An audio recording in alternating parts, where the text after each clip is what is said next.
Donc, bonjour à tous. Nous allons commencer la session communication jeunes chercheurs et remise du prix à la suite des différentes communications. On va commencer cette session avec le topo de Diane qui a obtenu la bourse Grigg pour cette année et on annoncera le lauréat de la bourse Grigg 2023 à la suite des communications.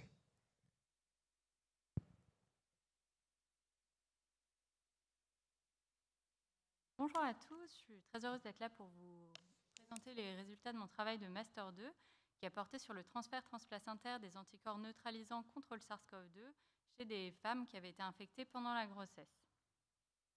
Donc pour commencer, quelques éléments de contexte. Donc le SARS-CoV-2, c'est un virus à ARN simple brun positif qui comporte différents éléments, une nucléocapside, donc une enveloppe, et notamment au niveau de cette enveloppe, la protéine spike qui va permettre au virus d'entrer dans les cellules humaines en se fixant via son récepteur binding domain au récepteur ACE2 de nos cellules.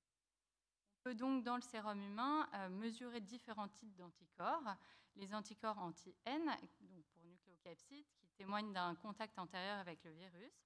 Les anticorps anti-S, qui sont plutôt le témoin soit d'une infection, soit d'une vaccination antérieure.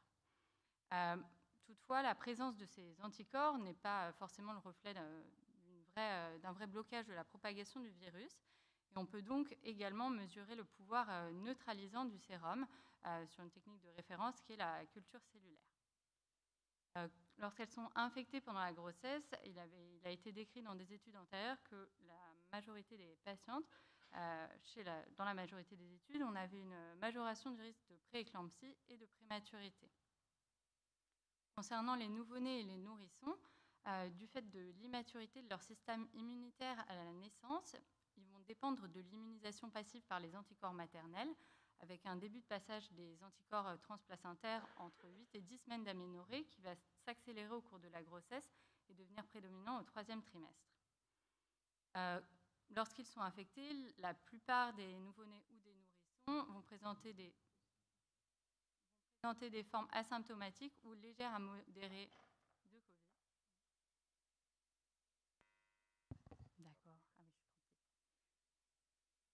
D'accord. Des formes légères à modérées d'infection.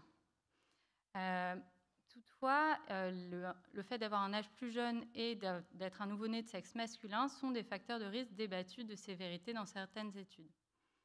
On a donc décidé d'aller regarder quels étaient les facteurs qui influençaient le ratio de transfert des anticorps neutralisants contre le SARS-CoV-2 et d'aller comparer ce ratio de transfert à celui des anticorps totaux dirigés contre d'autres agents pathogènes.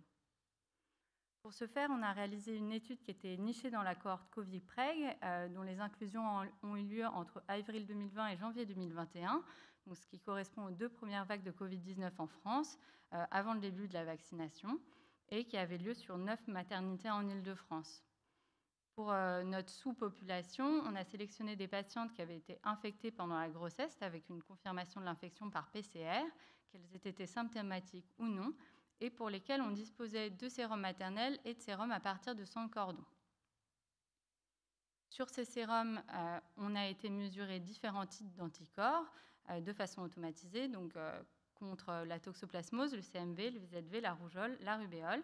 Et concernant le SARS-CoV-2, on a été mesurer les anti-N, les anti-S et également de façon automatisée les anticorps neutralisants, donc par une technique automatisée qui est donc moins fastidieuse et qui ne requiert pas de laboratoire P3 à la différence de la technique de référence sur culture cellulaire.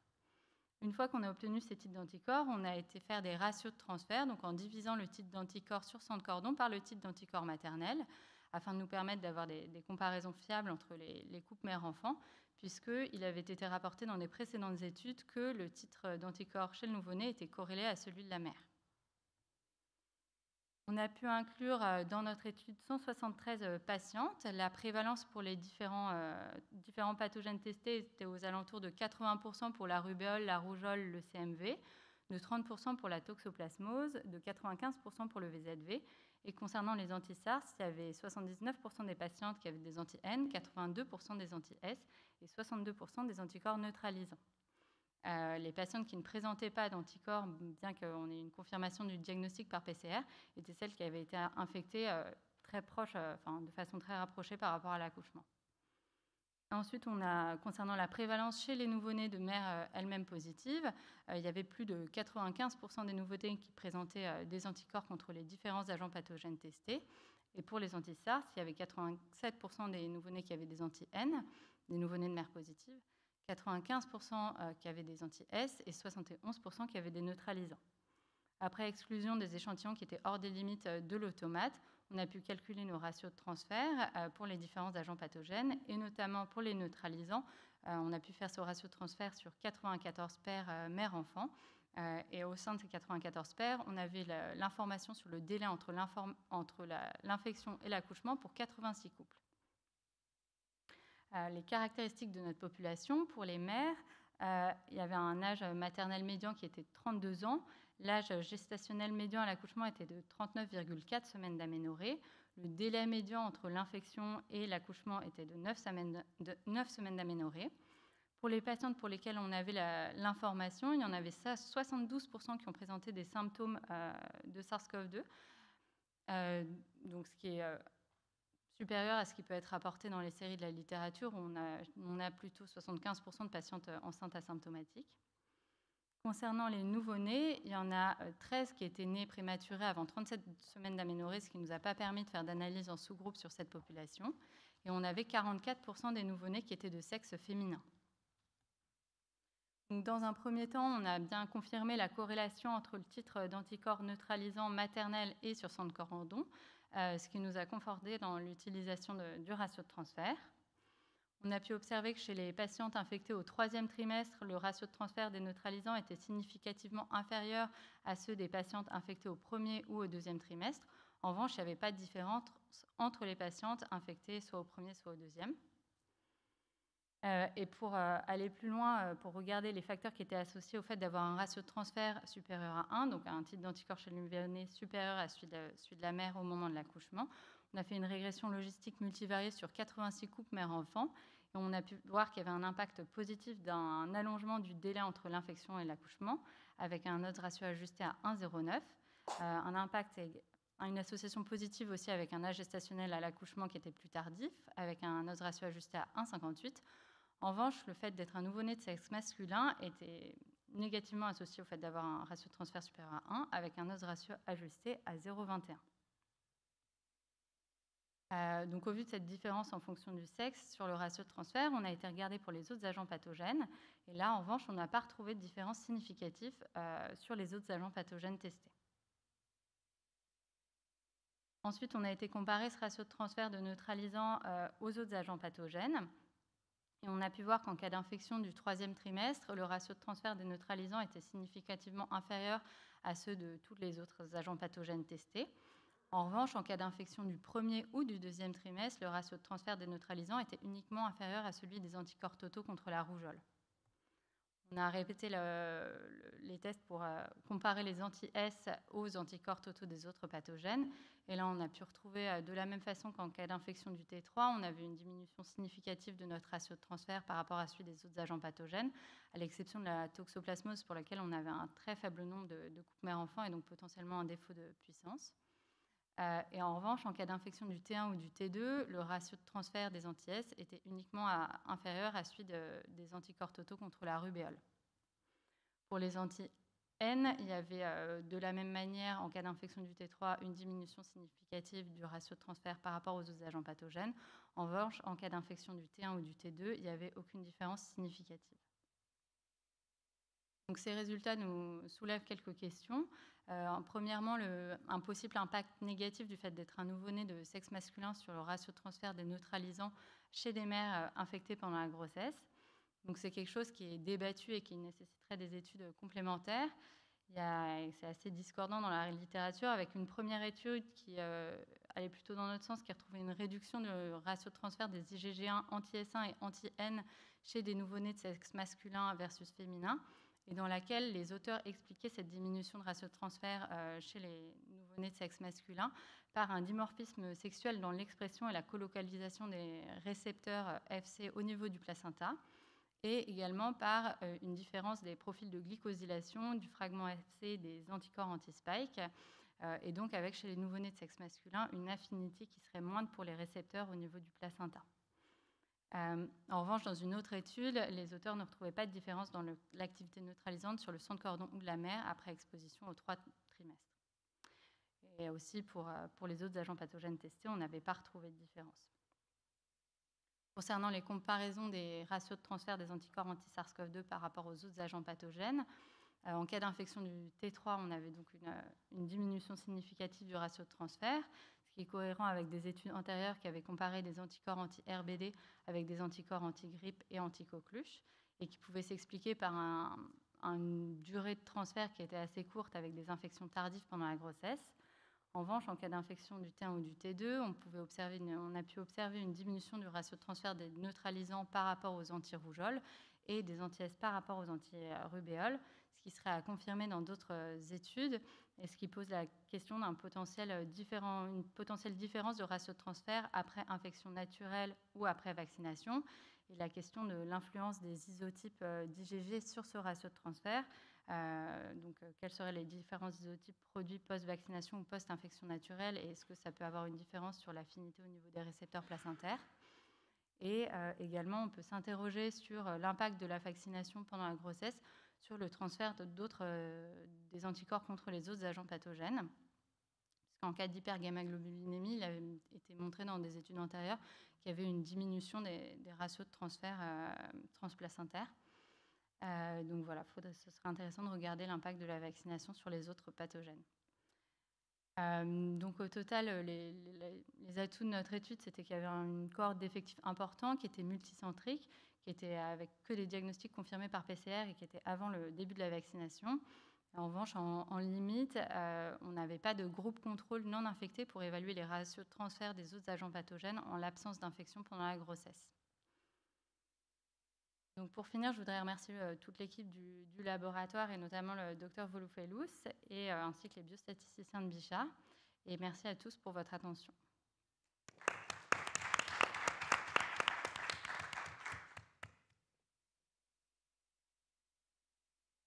Bravo pour ce très beau travail de M2. Est-ce qu'il y a des questions dans la salle? Tu as répondu, tu as évoqué effectivement, tu as devancé la question que j'allais te poser sur effectivement si ce passage d'anticorps avait été évalué avec la vaccination ou pas. Donc, je ne sais pas s'il y a quelqu'un qui veut t'aider pour répondre.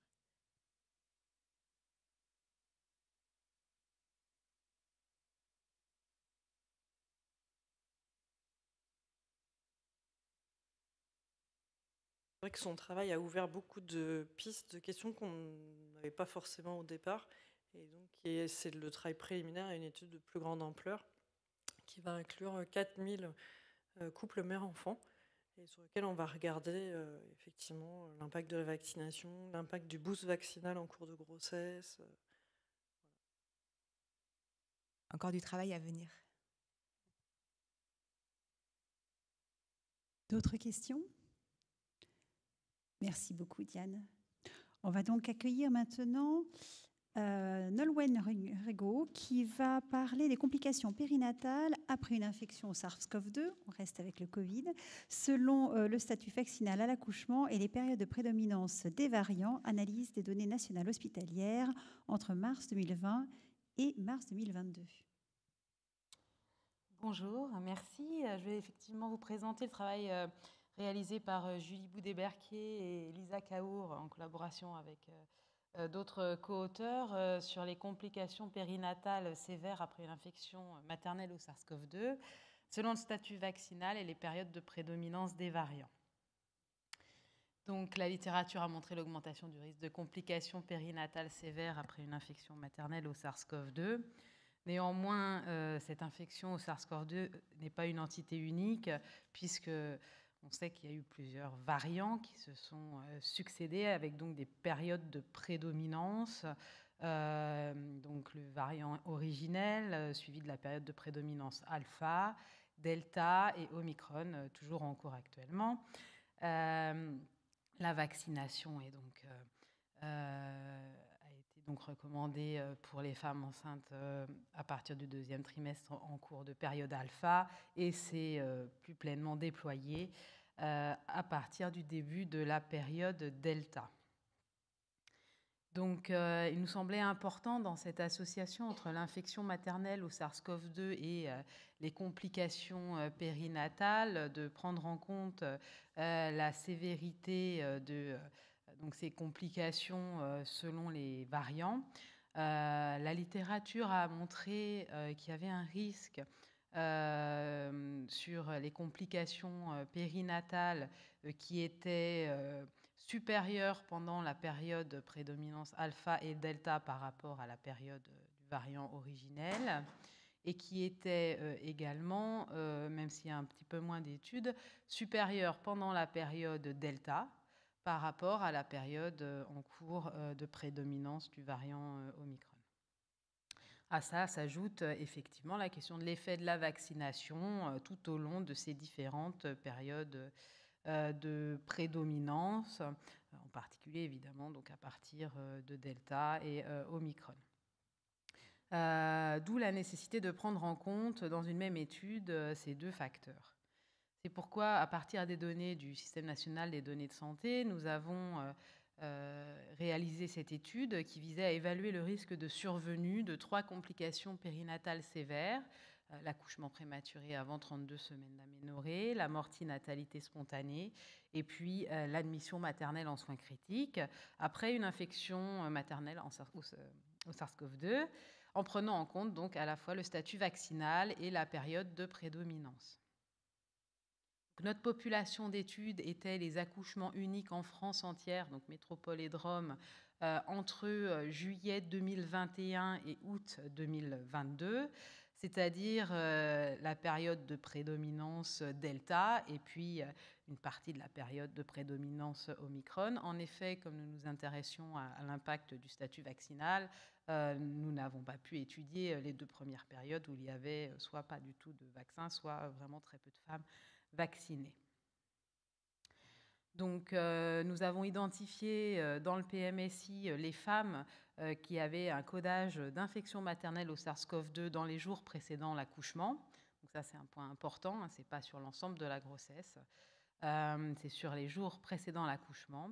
Et puis, nous avons également identifié les complications périnatales sévères à partir des données du PMSI, avec des complications qui ont été sélectionnées notamment parce qu'elles sont bien codées globalement dans le PMSI. En ce qui concerne la période de prédominance, elle a été définie à partir des données produites par les enquêtes FLASH. Et le statut vaccinal à l'accouchement a été identifié à partir des données de la base vaccination Covid-19 qui a été ajoutée au SNDS. Et nous avons utilisé une variable en 2 modalités. D'une part, les femmes qui présentaient un schéma vaccinal incomplet, donc les femmes qui n'avaient pas eu d'injection ou une seule injection, et d'autre part, les femmes qui avaient un schéma vaccinal complet, soit au moins 2 doses, soit les primo-vaccinées complètes, c'est-à-dire une infection et une injection. Nous avons utilisé des régressions de Poisson pour modéliser ces associations ajustées sur des covariables d'intérêt. Et comme vous pouvez le voir donc, sur la droite de l'écran, nous avions au final, en ce qui concerne les femmes, pendant la période Delta, plus de donc, 115 000 femmes avec un statut vaccinal complet et 296 000 femmes pendant la période Omicron. En ce qui concerne maintenant les résultats, donc à la première question, l'effet de l'infection diffère-t-il selon le statut vaccinal? Nous avons recherché une interaction entre infection et statut vaccinal, et la réponse est oui, puisque finalement nos résultats montrent que l'association entre infection au SARS-CoV-2 et chacune des 3 complications incluses dans l'étude était différente selon que les femmes avaient un schéma vaccinal incomplet ou un schéma vaccinal complet. Donc pour la suite des résultats, je vous présenterai les risques relatifs séparément donc dans ces 2 groupes de femmes. La deuxième question était, existe-t-il un effet de l'infection selon la période de prédominance du variant? Donc, si on s'intéresse au groupe des femmes qui avaient un schéma vaccinal complet, on a mis en évidence aucune interaction, ce qui signifie quelle que soit la période, donc soit Delta, soit Omicron, l'association entre le fait d'être infecté dans les jours précédant l'accouchement et les 3 outcomes périnatales d'intérêt était la même. Donc, je vous présente donc un risque relatif pour l'ensemble des femmes avec un schéma vaccinal complet. Et vous pouvez donc voir ici que les femmes avec un schéma vaccinal complet, lorsqu'elles étaient infectées dans les jours précédant l'accouchement, n'avaient pas de risque augmenté de prématurité et de mortinatalité spontanée. En revanche, même chez ces femmes avec un schéma vaccinal complet, on retrouvait, suite à une infection, un risque augmenté d'admission en soins critiques avec un risque relatif de 1,79. Concernant maintenant les femmes qui avaient un schéma vaccinal incomplet, lorsqu'on a regardé donc l'interaction entre infection et période de prédominance, nous avons identifié donc des interactions significatives pour les 3 complications, ce qui signifie donc que les associations entre infections et chacune des 3 complications différaient selon qu'on s'intéresse aux femmes ayant accouché en période Delta ou en période Omicron. Donc, comme vous pouvez le voir dans le tableau, il y avait un surrisque très important pour chacune des 3 complications chez les femmes infectées qui n'avaient pas de schéma vaccinal incomplet durant la période Delta, avec un risque relatif de 3,52 pour la prématurité avant 32 semaines, 3,13 pour la mortinatalité spontanée et de plus de 11 pour l'admission en soins critiques. En ce qui concerne donc, les femmes ayant accouché pendant la période Omicron, on observe un surrisque, mais avec des valeurs de risque relatif moindres pendant la période Omicron que pendant la période Delta, de prédominance du variant Delta.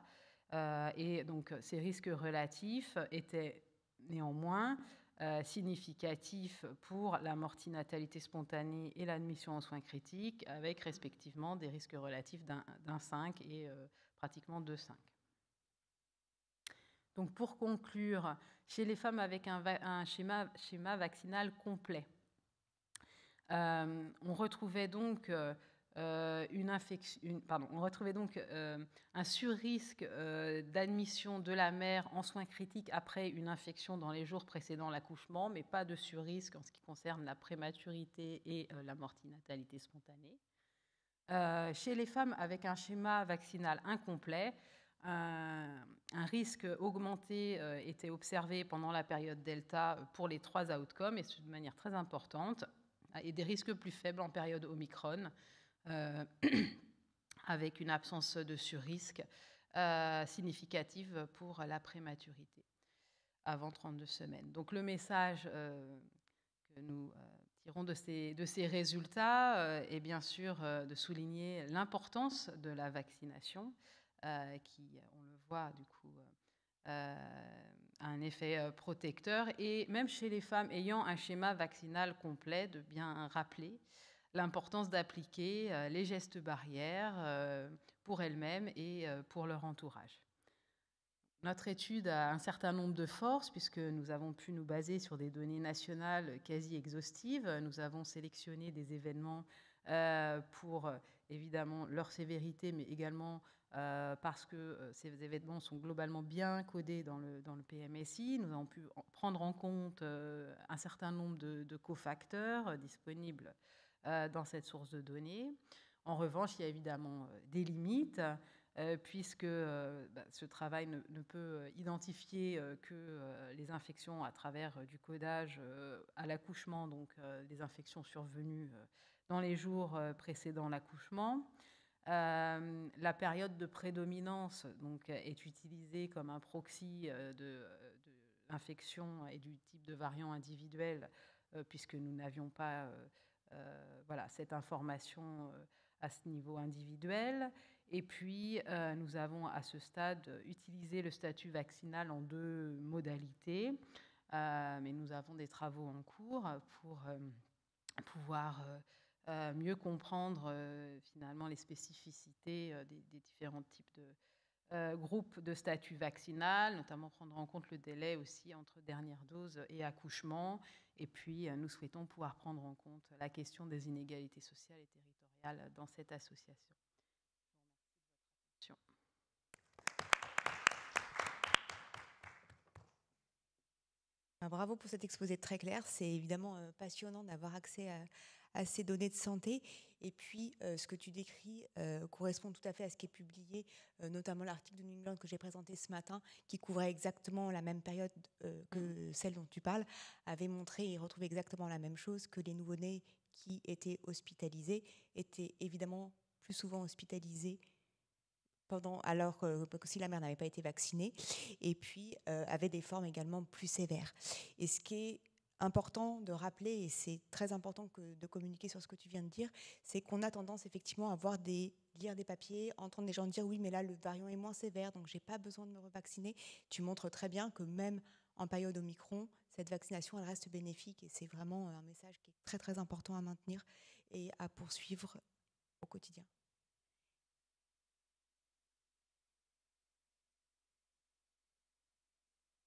Nombreux. Oui, est-ce que vous pourriez commenter sur la question du biais, sur la notion d'infection quelques jours avant l'accouchement? J'ai du mal à bien comprendre.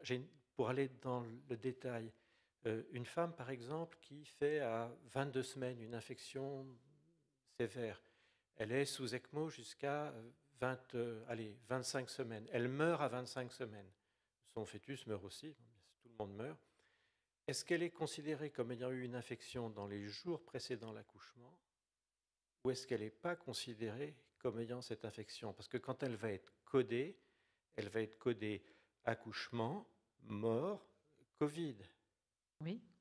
Ça s'appelle, dans votre façon de voir, elle apparaît dans vos données, ou elle n'apparaît pas parce que l'infection a commencé un mois avant? Alors, oui, elle apparaît comme femme infectée. À partir du moment où il y a du codage, où il y a un codage, un des codes voilà, hein, qui ont été développés dans la CIM-10, elle apparaît comme femme infectée. Alors, c'est juste peut-être un peu impropre de dire infection dans les jours précédant l'accouchement. C'est infection codée au moment de l'accouchement. Ce serait peut-être... Parce que sinon, on a l'impression que ces femmes-là échappent. Vous voyez ce que je veux dire? Alors, effectivement, nous, on a la notion de codage au moment de l'accouchement. Alors, il y a de l'hétérogénéité, effectivement, hein, entre les femmes sur la date de survenue. On considère que en fait, ça a été codé après des échanges avec les DIM, en majorité parce que la femme voilà, soit arrivait et le statut infection était connu et en cours, soit était identifié durant le séjour. Mais effectivement, si ça a été codé alors que finalement l'infection est plus ancienne et qu'il y a eu un certain nombre d'événements entre-temps et du coup un délai plus important, si ça répond bien à votre question, là on n'a pas cette finesse d'information. Je comprends que vous ne l'ayez pas, c'est juste pour bien appeler les choses par leur nom, c'est qu'ils ont un codage d'infection en cours au moment de la fin de la grossesse. Effectivement, alors peut-être qu'il ne faudrait pas repréciser... Je pense que c'est plus clair de dire comme ça. C'est juste pour distinguer quand même et être tout à fait clair sur le fait que ça ne veut pas non plus dire qu'on a l'ensemble des femmes ayant eu une infection pendant la grossesse, parce qu'on sait que... Voilà, et alors, je vais vous poser la question sur un biais dont je ne me rends pas compte s'il est réel ou pas. Si vous accouchez alors que vous avez une infection en cours, il y a des chances, peut-être ou pas, je ne sais pas, pour que ce soit une infection plus grave qui ait eu un rôle sur l'accouchement. Oui. On n'a pas effectivement, enfin, on n'a pas dans la variable infection maternelle de notion de sévérité comme vous le voyez de l'infection elle-même. En revanche, on sait que la mère est admise en soins critiques. Donc, effectivement, ces femmes avaient potentiellement une infection plus sévère. Mais elles pouvaient aussi avoir plus de facteurs de risque qu'on avait essayé de prendre en compte. Donc, voilà, ça reste des données voilà, qui ont leur intérêt parce qu'on a des effectifs très importants. Voilà, mais on n'a pas un détail et une finesse qui peut être trouvé dans des études cliniques. Donc, voilà. C'est un énorme travail, merci. Alors, c'est un biais dont on a discuté déjà. En fait. Et en fait, il faudrait même dire causage d'une infection pendant l'hospitalisation qui a conduit à l'accouchement. C'est même ça qui est un petit peu plus précis. Parce que si on reprend l'exemple de ta patiente qui a survécu, donc elle a eu son ECMO de 22 à 26 semaines, elle a survécu, elle est sortie, elle accouche à 35 suite à une rupture prématurée des membranes, elle n'a pas été codée pendant l'hospitalisation, donc elle a un accouchement prématuré alors qu'elle a eu une forme sévère, mais du coup elle n'est pas dans l'étude. Bah oui, ça dépend. Ça dépend si voilà, ça a été. Donc c'est toujours le même problème pour toutes ces études, c'est la façon dont ça a été codé et à quel séjour est associé le codage de l'infection.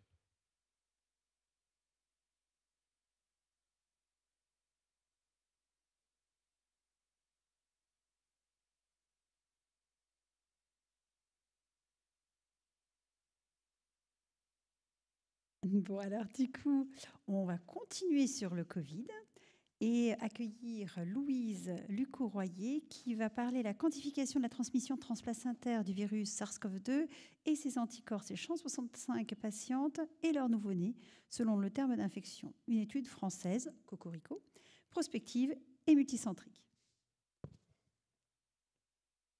Bonjour à tous, donc moi je suis Louise Lucot-Royer, je suis interne au CHRU Mingeot à Besançon et je viens vous présenter l'étude Transcovid. Donc juste quelques chiffres, les femmes enceintes, ça représente 10 à 30% des hospitalisations lorsqu'elles ont été infectées par le SARS-CoV-2 et 1 à 5% de ces hospitalisations se fera en réanimation. Évidemment, cette étude a été menée, il y avait un taux d'incidence exponentiel du SARS-CoV-2, ça a nécessité des rédactions rapides de recommandations par les sociétés savantes et la question à laquelle on souhaitait répondre, c'était l'évaluation de la transmission au fœtus. Donc c'était un contexte de pandémie mondiale qui avait été déclaré par l'OMS en mars 2020, avec du coup une multiplication du nombre de publications et une hétérogénéité des résultats. La plupart des études étaient des études rétrospectives et dans l'évaluation de la transmission au fœtus, il était difficile de faire la différence entre une contamination néonatale précoce et une contamination transplacentaire, puisque les prélèvements sur les nouveau-nés pouvaient être réalisés jusqu'à 24 heures après l'accouchement. Donc Transcovid, c'est une étude prospective multicentrique dont le but était d'évaluer le taux de transmission verticale et l'étude du transfert ratio selon le terme d'infection. Donc pour ce faire, nous avions recruté des patientes enceintes atteintes par le SARS-CoV-2 d'avril à décembre 2020 dans 11 centres hospitaliers et le diagnostic de SARS-CoV-2 se faisait par PCR ou par sérologie avec des IgM positifs. Lors de l'accouchement, on refaisait des prélèvements maternels avec une PCR nasopharyngée, des prélèvements sanguins et une PCR vaginale, des prélèvements sur le nouveau-né avec une PCR nasopharyngée et un prélèvement du sang du cordon, et des prélèvements placentaires sur la face maternelle et sur la face fœtale. L'objectif principal, c'était l'identification des cas de transmission verticale de SARS-CoV-2 et l'évaluation du transfert ratio des IgG, qui se calculait avec la concentration des IgG sur sang du cordon sur la concentration des IgG sur le sang maternel. Nous avions utilisé la classification de Sha pour parler des transmissions verticales, qui les classait comme peu probables, probables, possibles ou confirmées, en fonction des différents prélèvements qui étaient réalisés et de ceux qui étaient positifs. Les objectifs secondaires, c'était l'identification des prélèvements maternels, placentaires et du nouveau-né qui étaient positifs lors de l'accouchement et la quantification des PCR nasopharyngées maternelles qui étaient positives lors de leur accouchement. Nous avions donc au départ 222 patientes, 57 patientes ont été exclues, 5 parce qu'elles avaient été perdues de vue, 27 parce qu'il y avait des données manquantes et 25 grossesses étaient encore en cours au moment de la fin de l'étude. Donc nous avons pu inclure 165 patientes. 30 patientes ont été infectées au premier trimestre, 48 au deuxième, 87 au troisième trimestre, et nous avions volontairement séparé ce groupe en deux parties avec les infections avant et après 37 semaines d'aménorrhée. Donc ça, c'est juste les caractéristiques des couples mère-enfant. Nous, on avait fait le choix d'exclure aucune patiente, donc elle pouvait avoir des comorbidités, de l'hypertension, du diabète. Nous avons retrouvé un cas de transmission verticale confirmé. Il s'agissait d'une PCR sur sang du cordon positive. Donc ça représentait 0,63%. Il s'agissait d'une patiente de 34 ans, c'était sa 3e grossesse et elle était complètement asymptomatique. En fait, elle s'est présentée à la maternité d'elle-même parce qu'elle se savait qu'à contact. Et donc, elle a été testée positive à 37 semaines d'aménorrhée et 2 jours. 2 jours après, elle consulte pour une diminution des mouvements actifs fétaux et sur des anomalies de rythme cardiaque, il est décidé de pratiquer une césarienne. Elle accouche d'un nouveau-né de 2,760 kg, soit 32e percentile, avec un score d'Apgar à 7,10-10. Il ne sera pas transféré en réanimation pédiatrique ou en néonat. Lors de l'étude du transfert ratio, nous avons retrouvé une médiane à 1,26. Et lorsque nous avons réalisé cette performance en fonction du terme d'infection, on retrouvait des moyennes de transfert ratio qui étaient supérieures en cas d'infection au 1er et au 2e trimestre de la grossesse.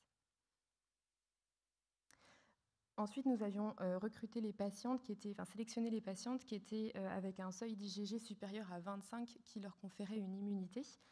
Et de nouveau, on retrouvait une médiane de transfert ratio à 1,32, une moyenne à 1,27. Et lors de l'analyse en fonction du terme d'infection, on retrouvait de nouveau un transfert ratio bien plus important en cas d'infection au 1er et au 2e trimestre par rapport au 3e.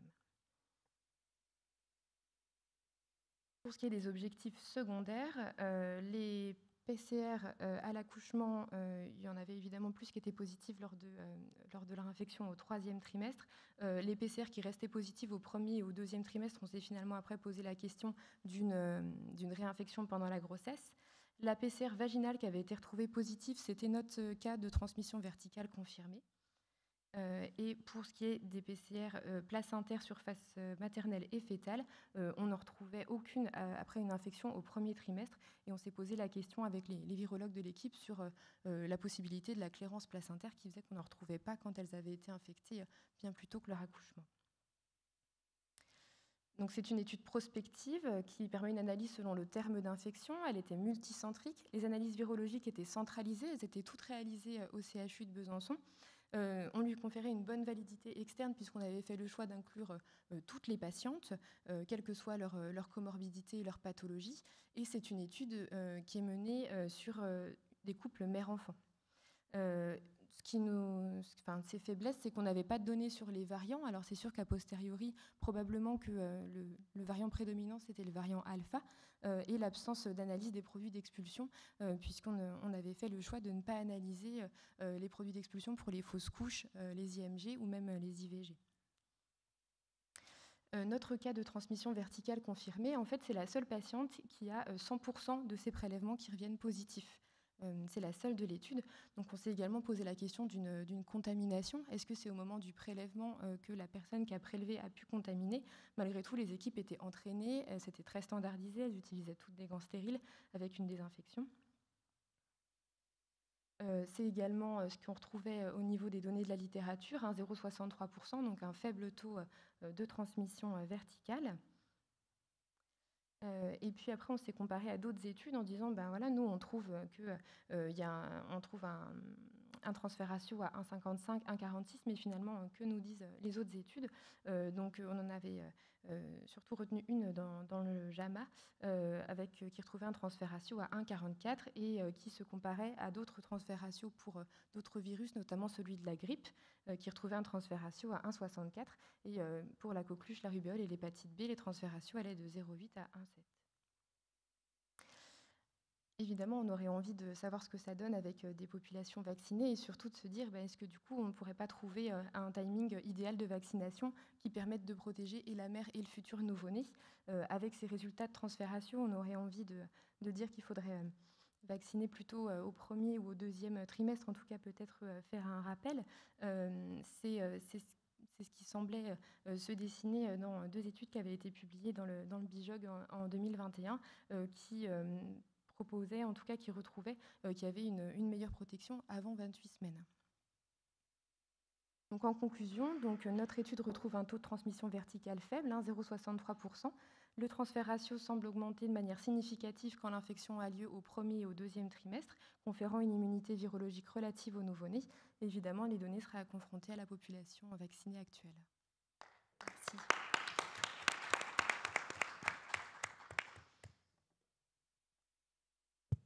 Merci beaucoup. Ça confirme les résultats de Diane, un petit peu, que vous présentez en début. Est-ce que vous avez des questions ?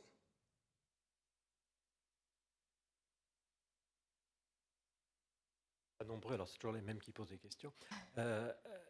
Quel est le mécanisme qui explique que le transfert des anticorps augmente quand l'infection a eu lieu plus tôt? Alors nous, on a supposé avec l'équipe de virologie, après l'étude des placentas là, est encore en cours, hein, mais qu'en fait les anticorps avaient probablement peut-être pas le temps d'arriver, étaient détectés chez le fœtus quand elle était infectée au T3.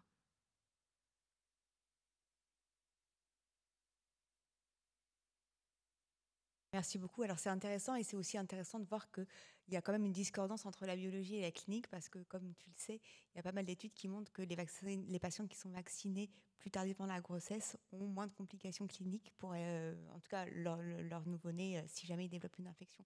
Donc c'est très intéressant de continuer à suivre tout ça. Question peut-être ?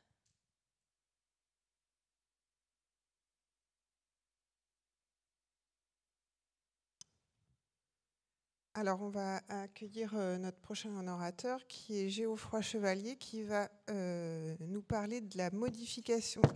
Je veux pas très bien. Modification de l'hémodynamique et de la gazométrie fœtale en cas d'hypoxie associée à une infection en comparaison à une hypoxie seule. Étude chez le fœtus de brebis. Tout à fait. Donc, Geoffroy Chevalier, je suis chef de clinique à Lille. Donc, l'objectif de ce travail, c'était de voir comment une infection qui est surajoutée à une hypoxie, ça va modifier l'hémodynamique et la gazométrie fœtale. Et donc, ça a été étudié chez le fœtus de brebis. On sait que l'hypoxie pendant le travail, ça va être instable d'encéphalopathie néonatale, mais qu'au maximum, ce sera 10 à 30% des encéphalopathies néonatales qui vont être expliquées par l'hypoxie. Et que l'infection intra-utérine, ça peut être une cause d'encéphalopathie néonatale. Et que, par exemple, ça multiplie par 4 le risque de séquelles motrices. Donc l'objectif, c'était de voir comment ces modifications hémodynamiques et gazométriques vont apparaître lorsqu'on surajoute une infection à une hypoxie et se demander est-ce que ce n'est pas ces modifications qui vont participer à ce risque d'encéphalopathie néonatale. Donc pour ça, on a utilisé des fœtus de brebis instrumentés. Donc on instrumente après la pâtorotomie, où on extrait le fœtus, on lui pose des électrodes ECG qui permettent d'enregistrer le rythme cardiaque fœtal, des cathéters artériels axillaires qui permettent de mesurer la pression artérielle et de faire des gaz du sang, et un cathéter veineux axillaire qui permet de faire des injections. Ensuite, on referme, la brebis est réveillée, puis 4 jours plus tard, on commencera l'expérimentation.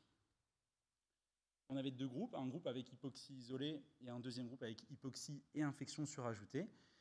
Pour l'hypoxie, elles étaient obtenues par des occlusions du cordon qui se faisaient pendant des périodes de 1 heure, qu'on appelait occlusion légère, lorsque les occlusions étaient faites toutes les 5 minutes, d'occlusion modérée lorsqu'elles étaient faites toutes les 3 minutes, et sévère toutes les 2 minutes. Tout ça dans une idée de reproduire un petit peu ce qui se passe pendant le travail. Dans un deuxième groupe, avant de faire ces occlusions fœtales, on obtenait un syndrome de réponse inflammatoire fœtale après injection de l'hypopolysaccharide d'Escherichia coli, qui est un des éléments de la paroi des bactéries. Et 2 heures plus tard, on commençait également ces occlusions. Au niveau analyse, on a comparé dans chaque groupe par rapport à la période de stabilité les modifications au cours du temps, mais on comparait aussi groupe à groupe. Dans le groupe occlusion seule, on a eu 9 fœtus, 8 ont pu avoir l'expérimentation complète. Il y a eu un arrêt per protocole parce que le pH était déjà inférieur à 6,95 avant de débuter les occlusions sévères, et 0 décès. Dans le groupe occlusion plus LPS, il y a eu 3 expérimentations complètes, un arrêt per protocole et 4 décès avant de pouvoir débuter les occlusions sévères, enfin lors des occlusions sévères. Concernant les paramètres hémodynamiques, donc sur ce graphique, on a en bleu le groupe occlusion seul, en orange le groupe occlusion, infection surajoutée. Lors des périodes de stabilité, après injection de LPS ou de sérum physiologique, d'occlusion légère, modérée et sévère. Alors au niveau des analyses statistiques, on n'a pas pu en faire pour les occlusions sévères puisqu'il y avait un nombre de décès trop important dans le groupe infection surajoutée. Pour la fréquence cardiaque, on n'a pas eu de différence significative, que ce soit en comparaison par rapport à la période de stabilité ou en comparaison groupe à groupe. Pour la pression artérielle moyenne, on avait une diminution significative de la pression artérielle en cas d'infection surajoutée lors des occlusions modérées. Au niveau gazométrique, en comparaison par rapport à la période de stabilité, lorsque les occlusions légères et modérées vont être faites, il va y avoir une diminution significative du pH par rapport à la période de stabilité. Et en miroir, on va avoir une augmentation progressive des lactates lors des occlusions légères et modérées. On note que c'est une augmentation importante des lactates, on passe de 10 à 15 millimoles par litre. En comparaison groupe à groupe, on va avoir une diminution des pH significativement plus importante en cas d'infection surajoutée. Et pour les lactates, on va avoir une augmentation des lactates plus importante en cas d'infection surajoutée lors des occlusions légères. Donc, au final, un des résultats qui est vraiment majeur dans cette étude, c'est qu'il y a un taux de décès très élevé pour les mêmes occlusions qui vont être faites en cas d'infection surajoutée. Que lorsqu'on rajoute les occlusions au LPS, on a une diminution du pH et des lactates qui est plus rapide. Bien sûr, dans les limites de cette étude, il y a le fait d'utiliser un modèle animal et donc de pouvoir extrapoler pas immédiatement à l'humain, et que notre infection, elle correspond à une réaction inflammatoire liée à des petits morceaux de bactéries, et qu'on est quand même dans un contexte différent d'une infection où on va avoir quelque chose de plus complexe, de plus dynamique, et qui ne va pas se limiter au compartiment fœtal. Mais on peut quand même dire que cette infection surajoutée à une hypoxie est une situation à risque, comme le montrent les décès à 50% dans notre groupe infection surajoutée, qu'elle entraîne peu de variations hémodynamiques, et donc ça c'est important parce que pour nous qui essayons de dépister l'infection intra-utérine par la recherche d'une tachycardie fœtale, elle n'est pas systématique. Là, on n'a pas retrouvé de modification significative par rapport à la période de stabilité, et qu'elle va passer par une aggravation de la baisse du pH et par une augmentation des lactates, mais probablement pas que par cette modification, probablement parce qu'il y a des raisons de réaction fœtale, notamment neurologiques, puisqu'on le retrouve cette augmentation lors des occlusions légères, mais qu'on n'est plus retrouvée significativement lors des occlusions modérées, même s'il faut quand même avoir en tête qu'on est sur des effectifs qui sont très petits. Voilà. Je vous remercie de votre attention.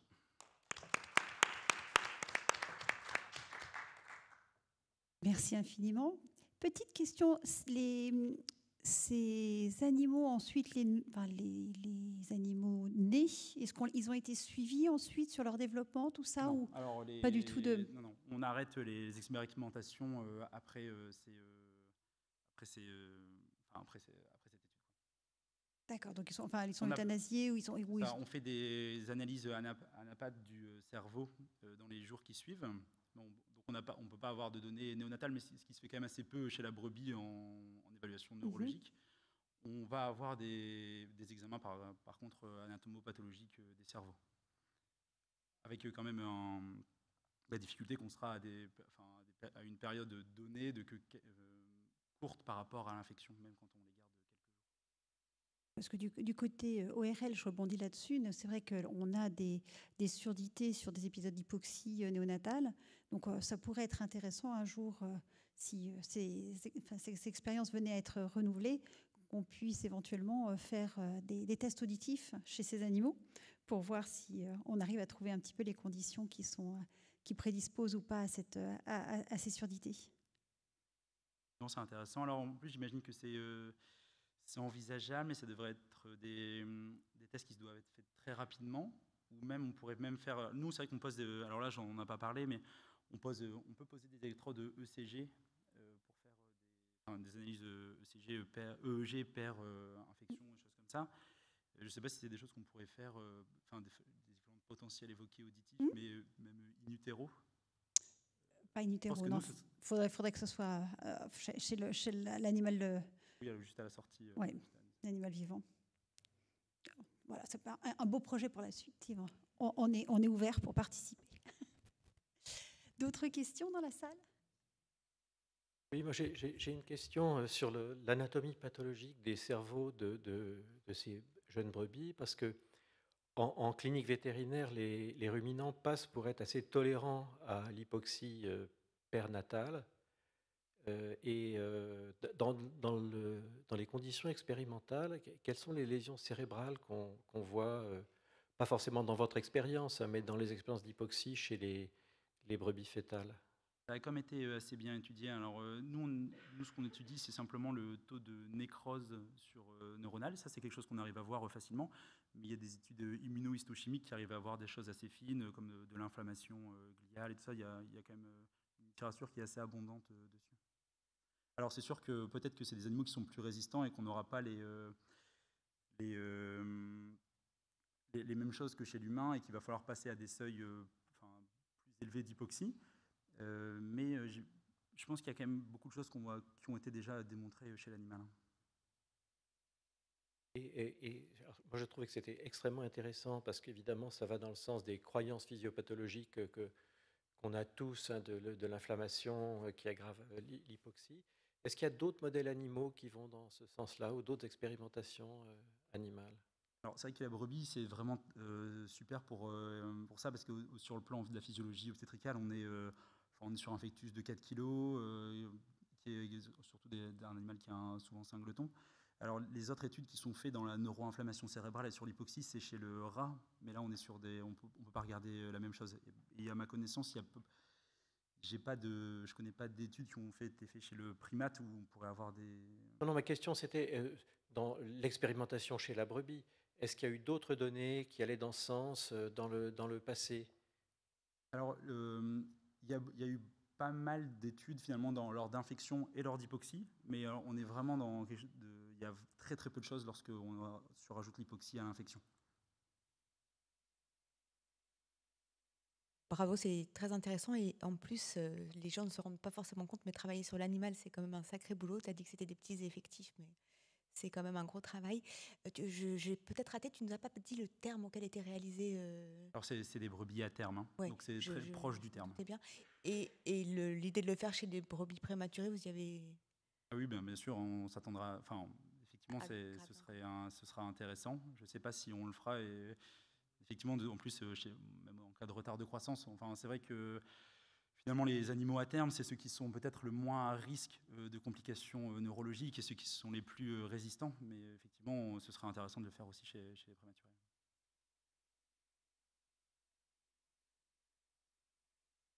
Oui. Il y a d'autres questions?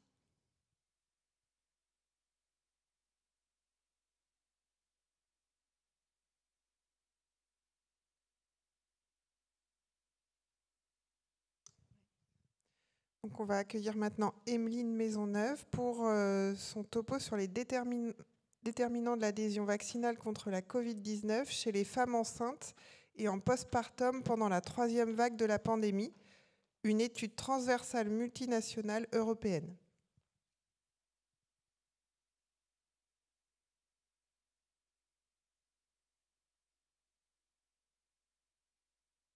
Bonjour à tous, merci de me permettre de présenter cette étude sur les déterminants de l'adhésion vaccinale contre la Covid-19. Maintenant, je travaille en Suisse, donc c'est une étude qui a été faite en collaboration avec 5 pays européens, dont la Suisse. Donc, comme vous le savez, maintenant, on est à 1 an et demi, voire 2 ans du début de la campagne de vaccination contre la Covid chez les femmes enceintes. Donc, on a beaucoup de données qui sont accumulées dans la littérature pour démontrer l'efficacité de la vaccination chez la femme enceinte.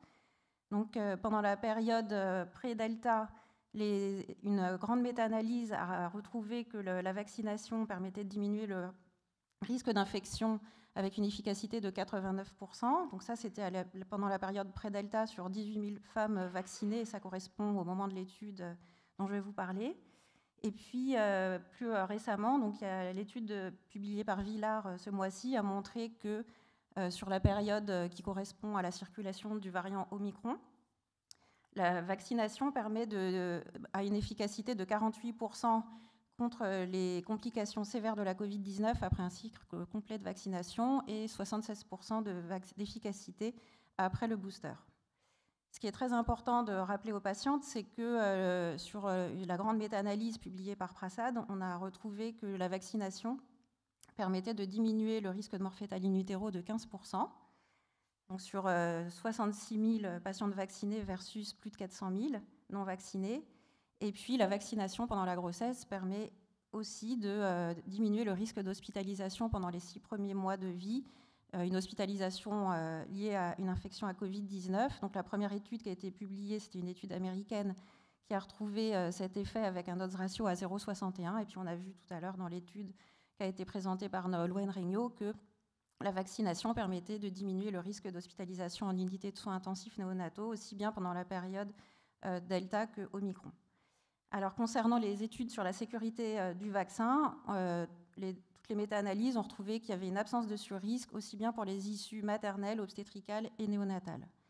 Et puis, au sujet de la vaccination pendant l'allaitement, de nombreuses études ont montré qu'elle permettait de retrouver des anticorps IgA et IgG anti-SARS-CoV-2 dans le lait maternel pendant les 6 semaines qui suivaient la vaccination.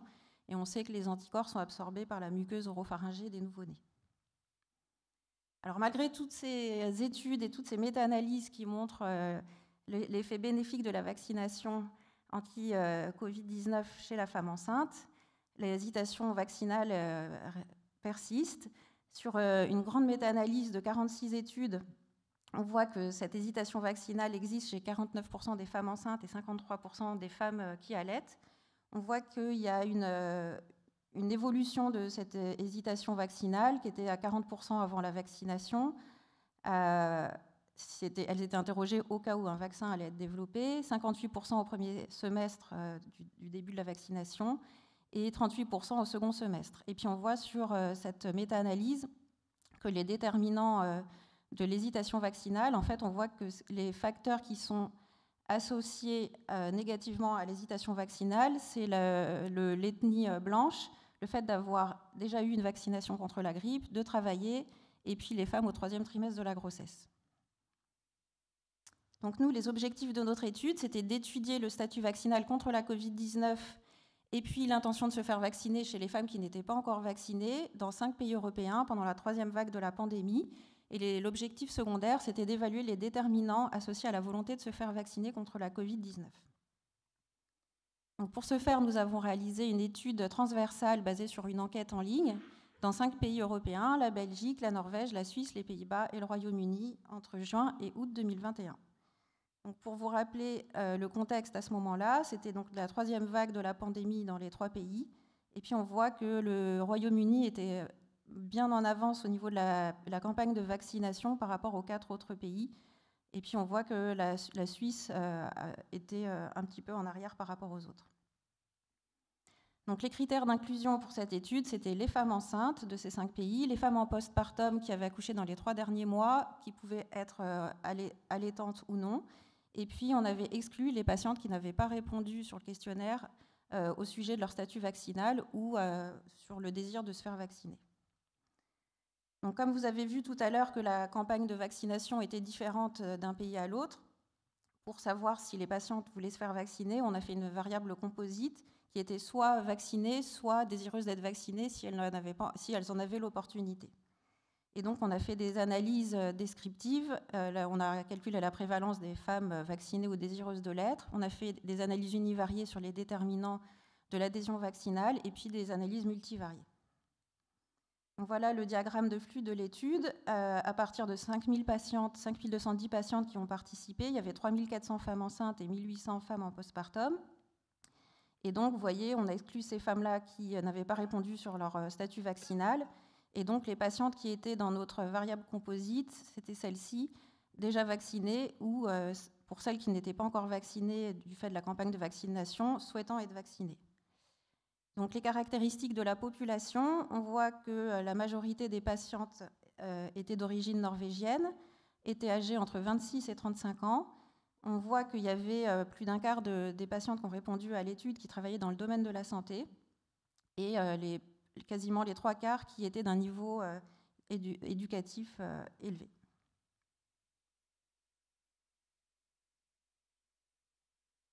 Et puis on voit que chez les patientes enceintes, il y avait une majorité de femmes qui étaient au 3e trimestre de la grossesse, plus de la moitié. Et puis chez les femmes en postpartum, il y en avait quasiment 90% qui allaitaient.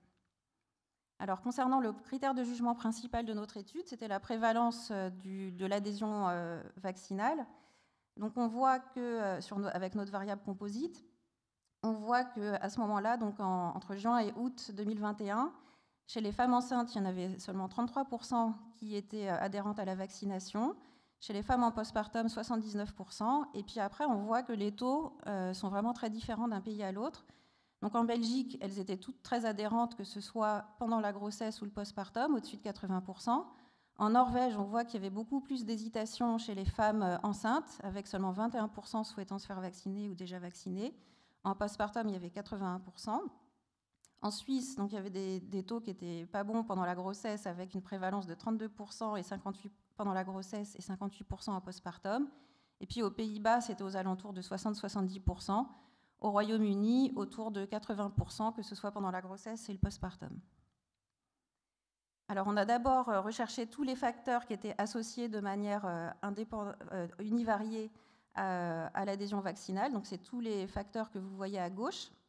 Alors, il y a une petite différence par rapport à l'abstract que j'ai soumis, parce qu'initialement, comme facteur, comme déterminant de l'adhésion vaccinale, j'avais juste pris vraiment les caractéristiques sociodémographiques, et puis après, on a trouvé que c'était plus pertinent pour, comme il y avait déjà beaucoup de résultats qui avaient été publiés, en particulier la méta-analyse qu'on vous a montrée, on a rajouté aussi comme déterminant de l'adhésion vaccinale le fait de penser que la Covid-19 est sévère pendant la grossesse, d'avoir été vacciné contre la grippe, le fait de penser que le vaccin était efficace et que le vaccin était sécuritaire.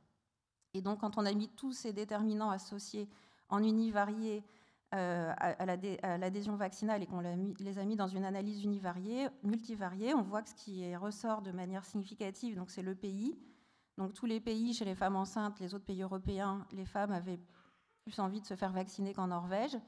Et puis on voit que ce qui reste, c'est le fait d'avoir une maladie chronique, c'est associé à l'adhésion vaccinale, le fait de penser que la Covid-19 est sévère pendant la grossesse, de s'être fait vacciner contre la grippe l'hiver précédent.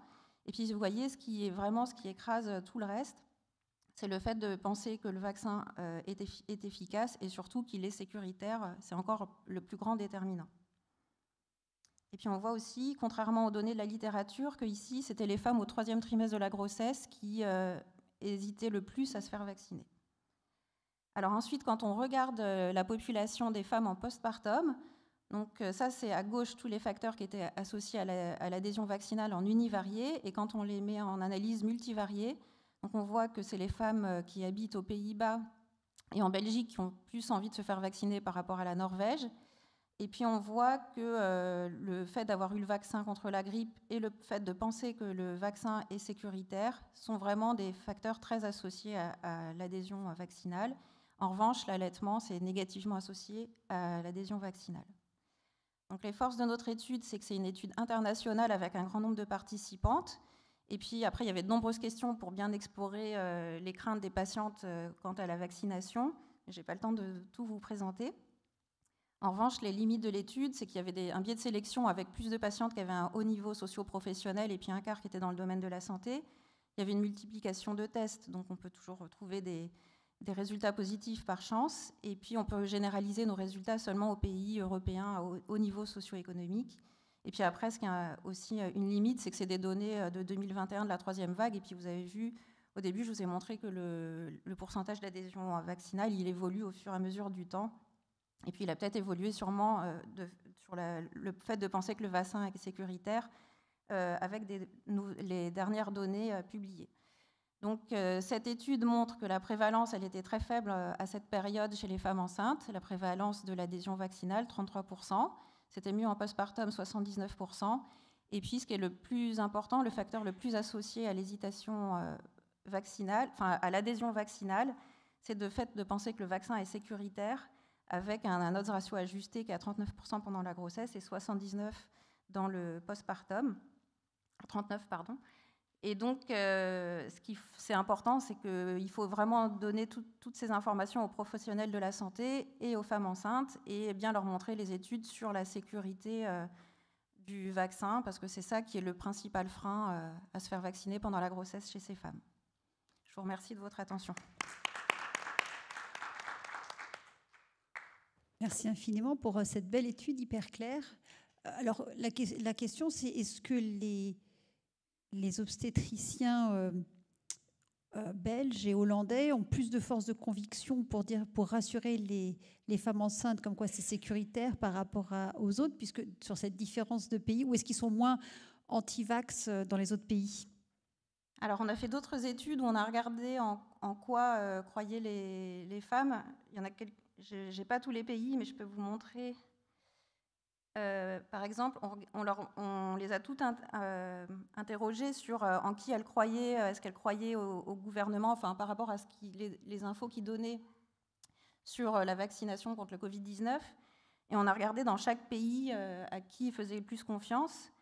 Et puis on voit que les pays, là j'ai pas tous les pays, mais là c'est chez les femmes enceintes et chez les femmes en postpartum. Mais après, quand on faisait pays par pays, on voyait qu'aux Pays-Bas et en Norvège, ils faisaient vraiment beaucoup confiance au gouvernement, au pouvoir public, aux autorités de la santé.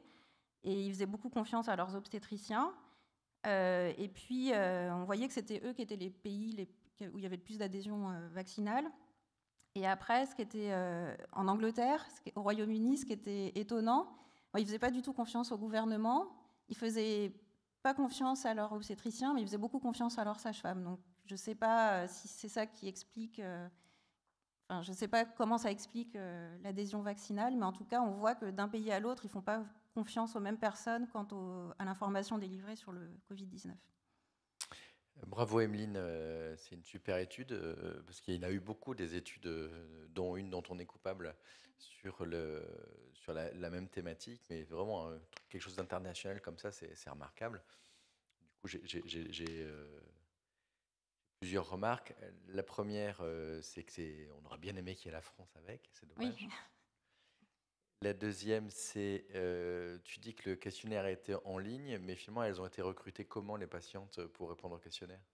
Alors en fait, il y avait des petites bannières sur Facebook, enfin sur tous les réseaux sociaux, sur les sites de femmes enceintes, de jeunes mamans dans ces pays. C'était avant que j'arrive en Suisse. L'étude avait déjà commencé dans ces 5 pays. Et en fait, ils faisaient de la pub pour leur étude et elles ont été recrutées dans chaque pays sur une période de 2 mois et elles pouvaient répondre au questionnaire. Mais le questionnaire était vraiment énorme, hein. Il y avait une centaine de questions. Et malheureusement, la question sur la vaccination, c'était dans les dernières. Donc, c'est peut-être pour ça aussi qu'elles n'ont pas répondu. Oui, c'est parce que quand je vois le nombre de données que je te dis, que tu montres, je me disais, c'est fou, parce que nous, dans l'étude qu'on a fait sur plusieurs maternités en France, c'est plus 6 ou 7 maternités, je ne sais plus. On a fait un questionnaire qui était assez court pour que les patientes puissent répondre. Oui. Et puis c'était immédiatement en suite de couche avant qu'elles sortent. La méthodologie était un petit peu différente, mais on retrouve finalement les mêmes points communs. Et finalement, ce que l'on retrouve, c'est aussi le fait que finalement, les patientes qui sont le moins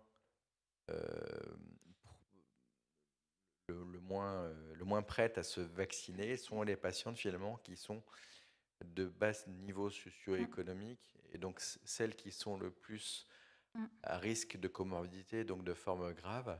Et donc tout ça, c'est extrêmement important pour qu'on puisse mieux cibler les mesures d'information sur les populations qu'on a du mal à toucher. C'est vrai que, en plus là, si tu dis que c'est sur Internet, sur les sites Facebook, etc., il y a peut-être aussi un biais de recrutement dans la population qui a répondu. Est-ce que quelqu'un d'autre a une question? Marc? Oui, est-ce que vous avez... Non, une question stupide. Et vous avez essayé de recruter sur les sites complotistes? Parce que là, vous auriez eu des gens complètement cons qui auraient été très contre la vaccination.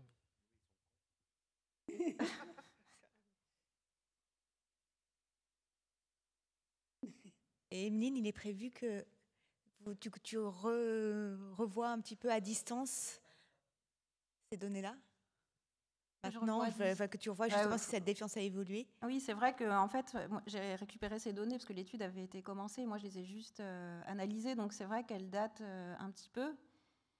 Mais après, moi, je suis convaincue que les déterminants de l'adhésion vaccinale, ils ne changent pas trop. Il y a juste qu'avec plus de données de littérature et puis le fait qu'on ait quasiment 2 ans de vaccination chez les femmes enceintes, on voit qu'il n'y a pas d'effets néfastes de la vaccination. Donc j'espère que les C'est patients. en ça que je te posais la question, c'est qu'on peut vont imaginer plus y croire, que maintenant qu'on a mais- des données de sûreté qui sont quand même Ouais. bien validées, on peut Mais, penser que la défiance a un peu baissé ouais. parce que tu as bien mis le doigt dessus, c'est vraiment le facteur limitant. Ouais. Mais vraiment, les patientes, elles ont des pensées complètement folles sur les effets de la vaccination. Donc, et c'est sûr, il y a les effets à long terme. Donc ça, on peut comprendre qu'elles aient peur des effets à long terme. Donc là, vu qu'on n'a que 2 ans de recul, on ne peut pas les satisfaire. Mais après, elles ont des pensées complètement farfelues sur les effets secondaires. Et puis ça, je pense que ça devrait évoluer. Comme certaines autres personnes de la population qui restaient encore sceptiques sur la vaccination. Cette prudence, elle reste aussi en dehors de la femme enceinte. Puis c'est vrai ce que tu disais tout à l'heure, Constance, c'est qu'il faut bien montrer que les gens, ils étaient moins stressés avec Omicron, mais il faut bien leur montrer que la vaccination, elle a quand même un intérêt, même si l'infection est moins sévère. Est-ce qu'il y a des travaux à faire, toi qui travailles beaucoup dessus, sur l'acceptabilité des rappels aussi, qui, Oui. À mon avis, sont largement sous-faits et peut-être même sous-proposés. Oui. Pas après cette session.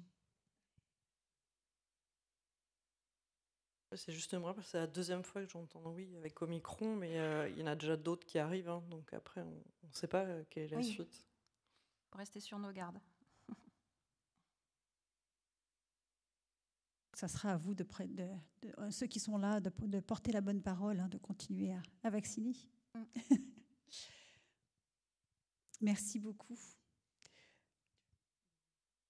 On va accueillir maintenant Alessandra Servino qui va nous parler de diagnostiquer la vaginose bactérienne par métagénomique.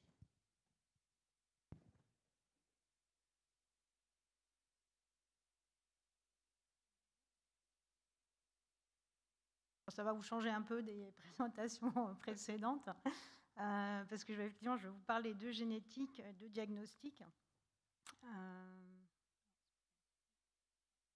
Donc, je travaille pour Luxia Scientifique, qui est une start-up qui est située en Île-de-France, au Génopole d'Evry. Et on développe une nouvelle génération de diagnostics qui sont en fait des diagnostics qui ont la particularité qui ciblent les microbiotes humains. Donc la métagénomique, c'est, façon très simplifiée, c'est de la génétique, mais qui a la particularité qu'en fait on part d'échantillons complexes et pas d'un génome simple comme un génome humain. Et en termes de date, ça a vraiment commencé au début des années 2000. Il y a eu 2 énormes études internationales qui sont vraiment ce qui a permis de lancer la métagénomique. Il y a le Human Microbiome Project qui a eu lieu aux États-Unis. Et puis en France, on a lancé le projet Métaït. C'est l'INRA qui a fait ça, avec Duško Erlich, où là, on a plutôt regardé, enfin, on s'est focalisé sur le microbiote humain. Donc c'est vraiment 2 énormes études. Les Américains, ils ont regardé un peu tous les microbiotes qui existent, parce qu'il y en a partout sur le corps humain. Et nous, en France, on s'est beaucoup plus focalisé sur l'intestinal.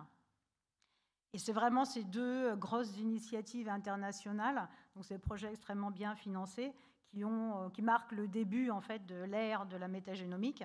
Donc aujourd'hui, si vous allez sur PubMed et que vous tapez métagénomique et vaginale, on voit bien qu'effectivement, quelques années après que ces études ont commencé, il a quand même fallu plusieurs années pour que les publications sortent, on voit qu'il y a vraiment un gros intérêt pour les microbiotes en général et la métagénomique en particulier.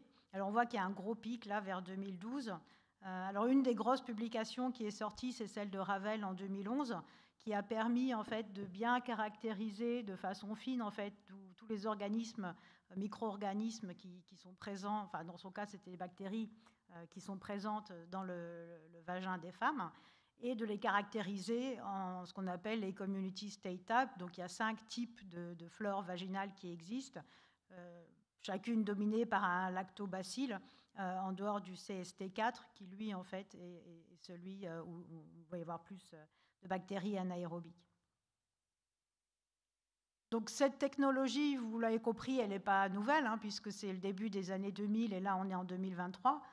Donc ça va faire 15 ans que cette technologie elle existe et qu'elle est utilisée à des fins de R&D.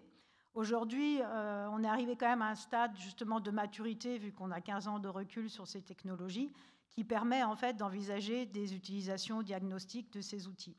Un des points clés, c'est que par exemple, les méthodes de collecte ont permis justement de faire des prélèvements à température non contrôlée, et également le fait que maintenant on a les séquenceurs d'Oxford Nanopore, qui est une nouvelle technologie de séquençage qui est beaucoup plus rapide et beaucoup plus facile et beaucoup moins coûteuse que Illumina, qui était ce qui était fait avant.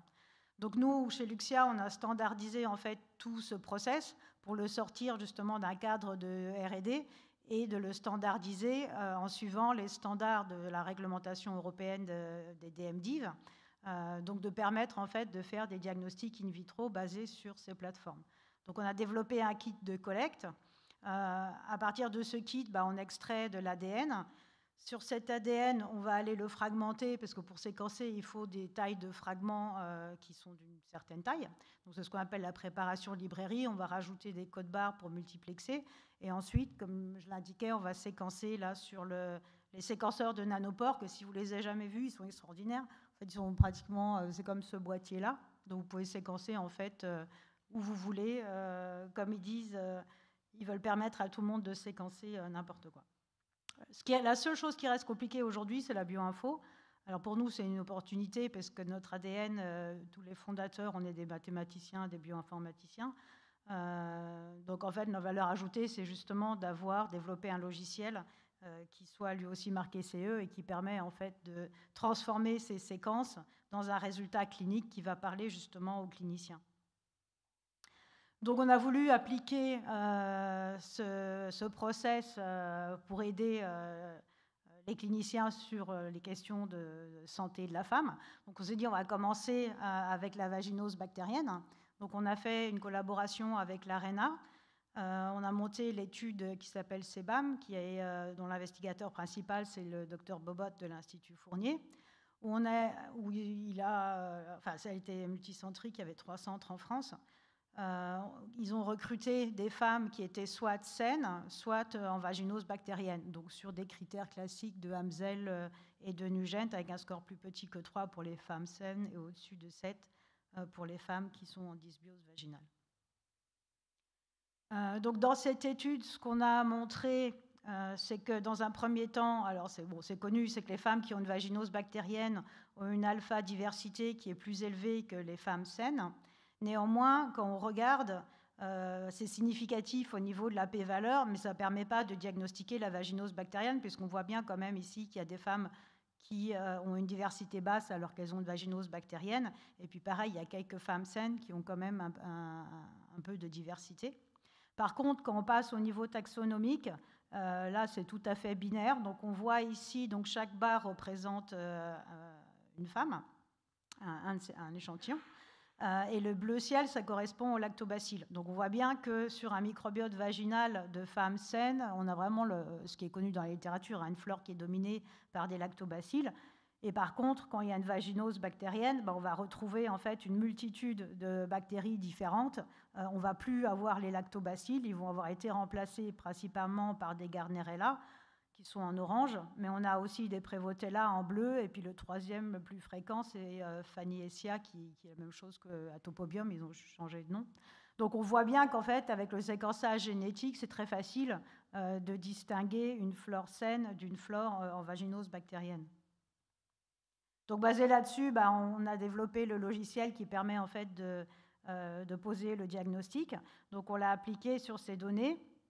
Alors il y a sur les un peu moins de 60 femmes qui ont participé à l'étude, on va classer, donc toutes celles qu'on va classer en flore saine, qui sont celles-ci, donc on va avoir un PPV qui va être à 100%. Celles qui sont vaginoses bactériennes, on les classe bien toutes en vaginose bactérienne. Et après, on a créé une catégorie intermédiaire, parce que justement, pour nous, la flore saine, c'est celle dominée par des lactobacilles. Et la flore qui est de vaginose bactérienne, c'est vraiment, on va s'attendre à trouver Gardnerella, Prevotella et Fanniesia.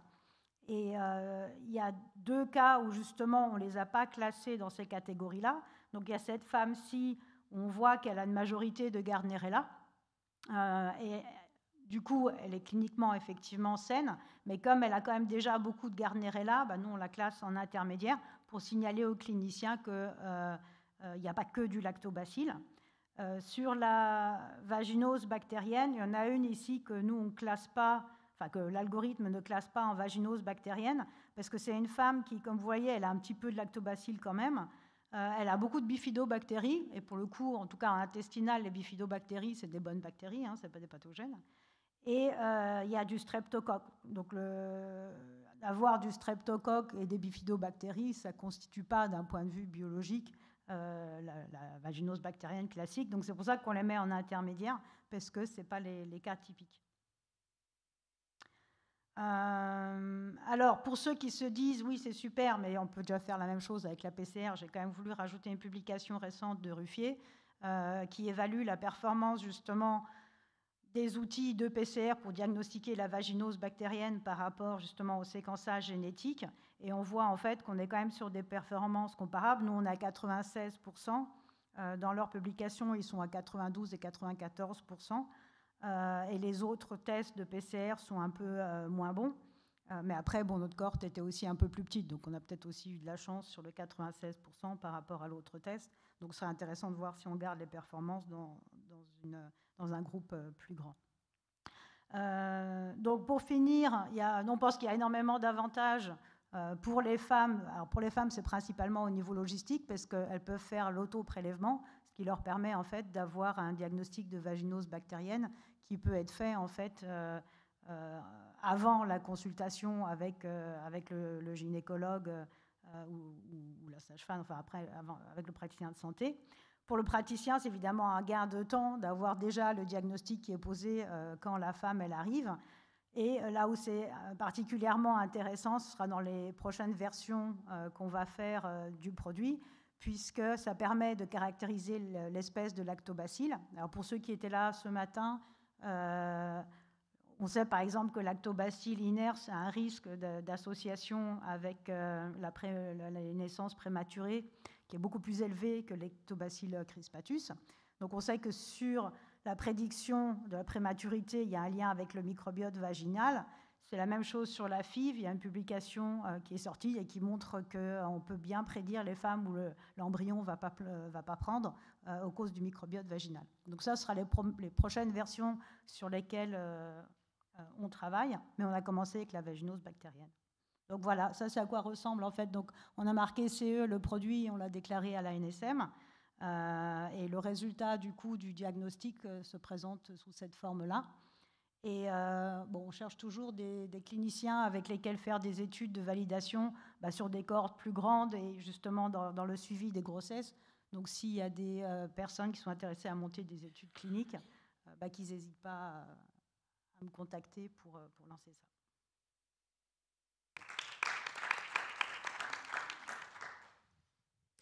Merci beaucoup pour la présentation. Moi, j'avais une question par rapport au prix que ça coûte. Alors aujourd'hui, c'est à 199 €. C'est beaucoup pour une vaginose. Oui, c'est pour ça que nous, on pense que Alors déjà, on part sur le fait qu'aujourd'hui, c'est 199 parce qu'il n'y a pas des gros volumes et que sur les prochaines années... Enfin, nous, on est une start-up, donc je pense qu'on est tout au début de l'histoire du microbiote vaginal et que c'est vraiment l'avenir, en fait, du diagnostic parce que on peut tout diagnostiquer, tout ce qui est champignons, tout ce qui est virus et tout ce qui est bactérien peut être identifié grâce au séquençage. Et c'est des technologies où le coût va faire que baisser. Enfin, normalement, là, on a eu récemment des augmentations avec les réactifs, mais le suivi normal, c'est que tout ça ne va faire que descendre. Donc aujourd'hui, on est à 199. Quand il y aura les volumes et que les prix vont continuer à descendre, on espère qu'un jour, on arrivera à 60, 70 €. Quand on va pouvoir automatiser et optimiser tout ça, quoi. Et j'arrive pas à comprendre, parce que vous dites que le clinicien aura les résultats directement, mais à quel moment la femme se fait prélever? Elle se fait prélever où sont faites les analyses? Il faut bien qu'il y ait une prescription d'un médecin à un moment donné. Alors, effectivement, idéalement, le médecin fait la prescription et la femme va faire le prélèvement. Donc aujourd'hui, nous on a développé le produit, mais on ne l'a pas encore mis sur le marché parce que justement on cherche des partenaires en termes de laboratoire. Mais La femme, l'avantage, c'est qu'elle peut faire elle-même le prélèvement. Donc, à partir du moment où son médecin lui donne une ordonnance, par exemple, elle va en pharmacie ou elle l'achète en ligne, elle reçoit le prélèvement à son domicile, elle fait le prélèvement, elle le met dans la poste en sortant de chez elle, et elle peut recevoir en fait le résultat. Et quand le médecin fait l'ordonnance, il va recevoir directement le rapport sur le dossier médical. Parce que par exemple, sur l'intestinal, on travaille avec Synlab, où on a un modèle similaire, où du coup, en fait, dans le dossier médical de la patiente, il y a le résultat du diagnostic. On est un peu en retard. Anne-Gaëlle, je pense que tu as peut-être une question ou un commentaire. Exactement.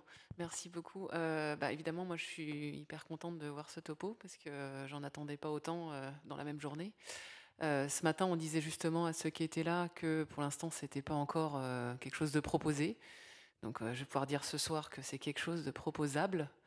Effectivement, il faut après voir le système de remboursement, etc.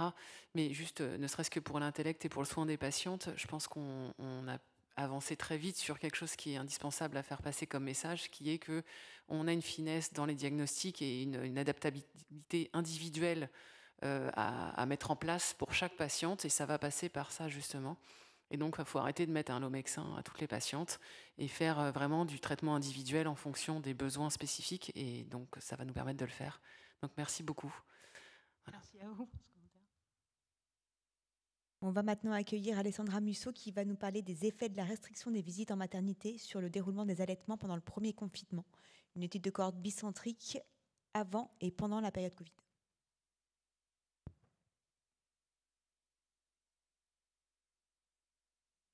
Bonjour à tous. Je suis Alexandra Musso, je suis enseignante à l'école de sage-femme de Nice et je vous présente les résultats du travail de Capucine Delmer pour son mémoire de fin d'année. Capucine ne peut être présente avec nous puisqu'elle travaille maintenant à Mayotte et le trajet était un petit peu complexe. Alors pourquoi cette thématique ? Parce que tout est parti de discussions qu'il y avait dans les différents services, aussi bien avec les sages-femmes, les auxiliaires de puériculture que les obstétriciens, où pendant la période, le premier confinement en tout cas, que le questionnement a commencé à ce moment-là, pardon. Nous avions l'impression que dans les services, les restrictions de visite qui étaient imposées par la période de confinement et la période Covid avaient un double effet. D'abord, les patientes pouvaient se sentir très frustrées et très dérangées de ne pas être en présence de leur famille, ne serait-ce que leur conjoint, sans parler de la famille ou des amis un peu plus éloignés.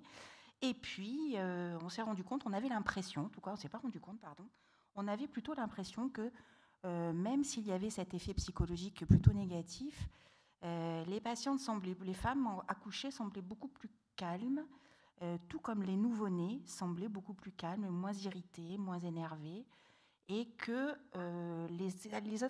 la mise en place de l'allaitement maternel semblait, je suis très conditionnelle, mais semblait être beaucoup plus facile, avec moins d'arrêts sur les 3 premiers jours, la durée du séjour en maternité, et que peut-être ces petits perdaient moins de poids. Tout ça était quelque chose d'un peu empirique, un peu presque affectif et presque sentimental, si je puis dire. Donc la thématique de Capucine a été de se dire, est-ce qu'il y a possibilité de mesurer quelque chose, en sachant que son étude, donc elle a été diplômée l'année dernière, son étude a été faite évidemment de manière rétrospective et bien après la période de premier confinement. Donc elle est partie sur le principe et l'idée de comparer la cinétique de perte de poids des nouveau-nés allaités en maternité, de comparer les taux en situation de perte de poids pour les nouveau-nés pathologiques. On a posé un curseur à 10%. La littérature a tendance à être un petit peu plus restrictive maintenant à 7%, mais pour l'effectif qu'elle avait, on a posé un curseur à 10%. Et parallèlement à ça, comparer le nombre de compléments lactés artificiels administrés durant cette période. Alors, son étude est une étude donc rétrospective bicentrique. Incluait des couples mère-enfant, sont une série continue de couples mère-enfant qui étaient pris en charge dans 2 maternités, volontairement de maternités de type différent. Maternité de Brignoles, qui est dans le Var, qui est une maternité de type 1, et une maternité CHU, celle de Nice, qui est dans les Alpes-Maritimes. Donc, on comparait ces patientes mère-enfant sur la période Covid versus la même période d'année avant, donc un groupe Covid et un groupe témoin. nous n'avions pas retrouvé dans la littérature de données qui puissent répondre à cette question sur la perte de poids des nouveau-nés allaités, et en tout cas l'effet de la restriction de visite sur cette thématique-là. Ont donc été inclus toutes les grossesses et accouchements sans complications à terme, et pour lesquels les enfants avaient un APGAR supérieur à 7 à une minute de vie, et pour lesquels les femmes avaient un projet initial d'allaitement maternel. Le critère de jugement principal était le delta entre les cinétiques de perte de poids des nouveau-nés dans ces deux populations. Ces deux maternités totalisent 4050 naissances. La période comprenait pour l'étude comprenait pour les deux périodes 1100 naissances. Pour ces 1100 naissances, 841, enfin 76% des couples mère-enfant étaient éligibles, 561 ont été inclus. On a donc deux groupes qui sont quasi similaires, 50-50 en termes de proportion. Un groupe Covid et donc bien sûr un groupe témoin, avec les principales caractéristiques maternelles et obstétricales ne montraient pas ou très peu de différence, ce qui était plutôt intéressant puisque l'allaitement maternel, en tout cas l'échec ou la mise en place de l'allaitement maternel, est quelque chose de vraiment plurifactoriel, qui tient compte bien sûr de la vie de la mère, de sa culture, de son éducation, de la facilitation qu'elle peut avoir aussi par rapport à son entourage, de la parité, des modalités d'accouchement, etc., etc. Donc vraiment très, très plurifactoriel. Donc peu de différence sur ces thématiques-là. Le tableau de gauche montre l'évolution de la perte de poids journalière. Alors on a travaillé, en tout cas je vous présente ici les résultats en population totale, parce que bien qu'il se soit une cohorte de plus de 500 avec deux... Un signe qu'il faut que j'accélère, ma montre est tombée.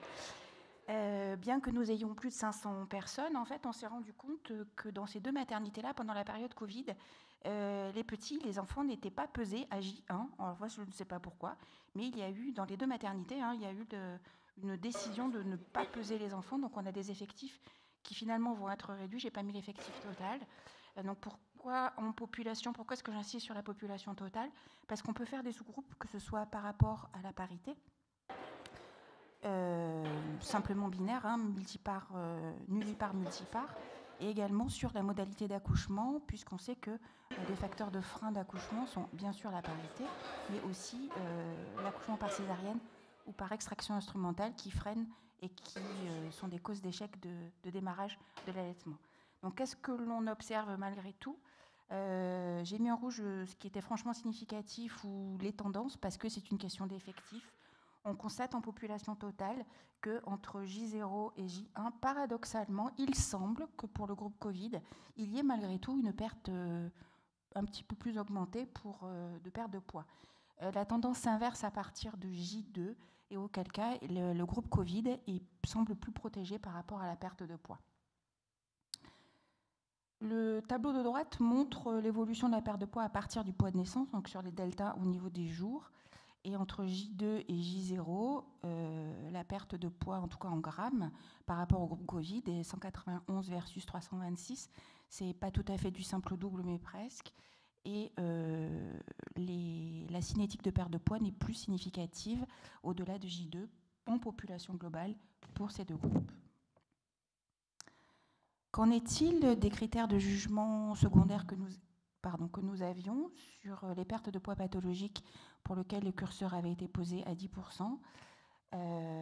Eh bien, le groupe Covid montre très nettement moins de pertes de poids pathologiques, même avec un effectif qui semblait un peu réduit, encore une fois, parce que dans ces maternités, les enfants n'étaient pas pesés tous les jours. Autre thématique, pourrait-on se poser la question également de ce qu'il en est des compléments lactés artificiels? Autre facteur d'échec de la mise en place de l'allaitement maternel, alors pas forcément de l'allaitement maternel, mais en tout cas du maintien de l'allaitement maternel, notamment chez les nullipares. La littérature a montré que plus il y avait d'administration de compléments lactés, moins l'allaitement maternel était pérenne. Alors, peu de différence dans les deux groupes sur l'utilisation.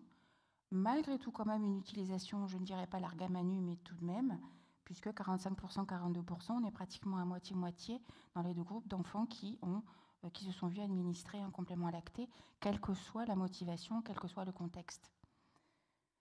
Pour autant, s'il n'y a pas ou peu de différence entre l'utilisation de produits lactés dans les deux groupes, il n'en est pas moins vrai que le groupe Covid s'est vu moins administrer de compléments maternels, 4,5 pour les enfants Covid, du groupe Covid et non pas Covidés, versus 7 pour le groupe en 2019. Plus particulièrement, on s'est focalisé sur le nombre de compléments lactés. Alors vous, je ne sais pas, mais moi, ce que je trouve assez effarant, c'est que sur un séjour de, globalement, en moyenne 3 à 4 jours, si on est en population globale et qu'on tient compte de toutes les modalités d'accouchement, il y a quand même 7% d'enfants qui avaient plus de 20 biberons qui ont été administrés, alors qu'il s'agissait vraiment d'allaitement maternel dit exclusif et qui n'était pas catégorisé comme mixte par les mères. Toujours est-il que les quantités effectivement proposées sont nettement moindres dans le groupe Covid. Alors, qu'est-ce que l'on peut retenir de cette étude qui est, à mon sens, certes intéressante, mais qui montre quand même que de nombreux biais. D'abord, elle est rétrospective, avec l'écueil que peut avoir un dossier, une récupération de données sur dossier, puisque l'étude a été faite sur dossier. Il est possible qu'il y ait des renseignements qui n'aient pas été notés. Les compléments de lait sont un grand classique, ne sont pas toujours marqués dans les dossiers, donc peut-être une perte aussi également de données. Mais que peut-on retenir malgré les biais qu'il peut y avoir de cette étude ? Globalement, le groupe Covid perdait moins de poids alors entre J2 et J0. Plus particulièrement, si on se focalise sur des résultats que je ne vous ai pas présentés parce qu'on était sur des effectifs restreints, mais qui sont quand même à prendre, à garder dans un coin de la mémoire. Donc, plus particulièrement, la perte de poids concernait les nouveau-nés nés par voie basse les 2 premiers jours de vie. Et cette perte de poids moindre concernait également les primipares, ce qui nous semble très intéressant sur le maintien de l'allaitement maternel, encore une fois. Les pertes de poids pathologiques supérieures à 10% étaient moindres. Je ne vous ai pas montré non plus les pertes de poids sur les curseurs qui étaient à 7% de pertes pathologiques. On est dans les mêmes chiffres. Et très nettement moins de compléments lactés étaient distribués durant le séjour. Alors, est-ce qu'on a des leçons à tirer de cette étude ? Alors, des leçons, peut-être pas, mais en tout cas des questionnements qui mériteraient d'être exploités. Je pense que oui. Alors, à notre connaissance, c'est la première étude conduite sur la thématique. C'était une série continue de couples mère-enfant. Elle concernait 2 maternités de types différents, ce qui peut être un avantage et un inconvénient, effectivement. Pour autant, ces maternités avaient comme point commun de ne pas autoriser la visite du père et de la fratrie au moment du premier confinement. Et on aurait pu penser que l'impact psychologique de l'isolement chez la mère pouvait jouer un rôle négatif dans l'allaitement. Il semblerait que ce ne soit pas si manifeste que ça, ou en tout cas que ce ne soit pas la seule cause. Nos résultats, donc bien que rétrospectifs, oui, indiquent que la restriction des visites en maternité aurait un impact positif sur les différents aspects de l'allaitement maternel. On pourrait peut-être aussi se poser la question de l'aménagement des visites en maternité, indépendamment des restrictions sanitaires, afin de limiter les habituels facteurs d'échec de l'allaitement. On le sait, les mères sont fatiguées de recevoir de la visite, certes heureuses, mais d'un autre côté, il est également assez délicat d'interdire, ou en tout cas de limiter les visites sur la famille éloignée ou des amis qui viennent voir maman et bébé. En tout cas, il nous semble intéressant de reproduire l'étude sur le réseau. Alors, je ne dis pas forcément sur toutes les maternités, puisque les enquêtes de Périnat, depuis 1995, nous montrent que les taux d'allaitement maternel, que ce soit initiation à la maternité ou les taux d'allaitement maternel sur le long terme, sont différents d'une région à l'autre. On a des populations déjà différentes, des caractéristiques sociodémographiques, et les taux d'allaitement diffèrent. Donc, avant d'aller chercher un peu France entière, je pense qu'il serait peut-être intéressant de savoir ce qui se passe. En tout cas, on prêche pour notre paroisse, c'est-à-dire en PACA, pour savoir ce qui se passe sur l'allaitement maternel. On n'est pas si mal que ça si on se place sur des moyennes nationales, mais c'est quand même pas transcendant. Ce qui nous semble intéressant, c'est donc d'étendre l'étude, de faire quelque chose de multicentrique, ce qui nous permettrait d'avoir un effectif plus large, ce qui nous permettrait également de pouvoir stratifier sur la parité et sur les modalités d'accouchement. Et puis, je ne sais pas ce qui se passe dans vos établissements, mais pour Brignoles et pour Nice, les restrictions perdurent, alors beaucoup moins évidemment que pendant le premier confinement, mais actuellement ne sont autorisés en visite que les conjoints et la fratrie.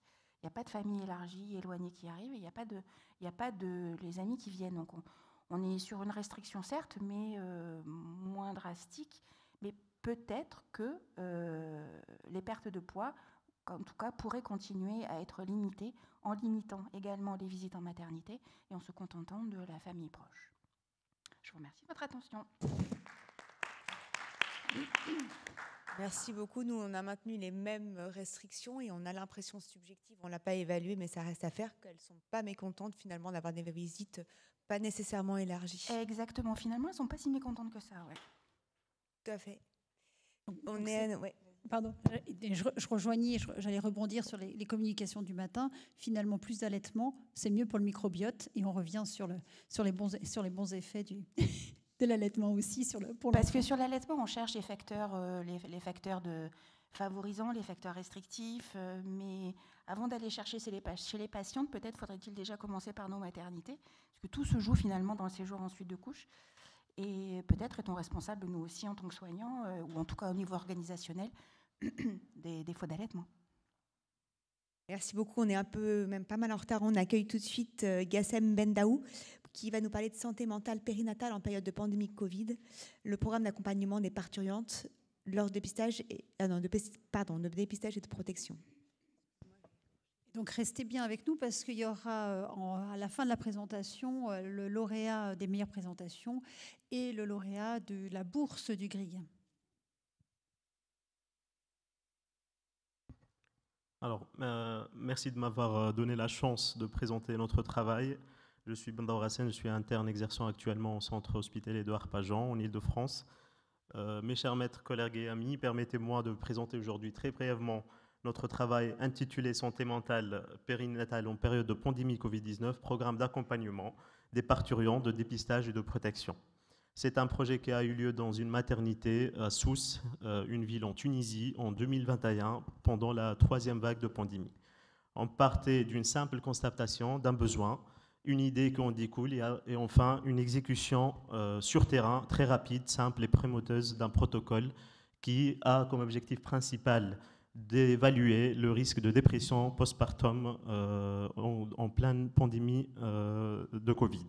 Donc ma présentation serait répartie en 4 grands chapitres. D'abord, introduire et avoir un état de lieu de la... D'accord. Alors ma présentation sera répartie en 4 grands chapitres. D'abord, on va faire un état de lieu de la dépression postpartum pendant le Covid, après notre élaboration de protocole, les résultats, et enfin on va conclure. Le postpartum est une période de transition, comme on connaît tous, très critique pour la maman, pour la nouvelle maman, qui doit en même temps faire le deuil avec un état physiologique qui a quand même duré longtemps, et une étape où elle est censée avoir des acquisitions et des nouvelles compétences par rapport à la famille et au nouveau-né.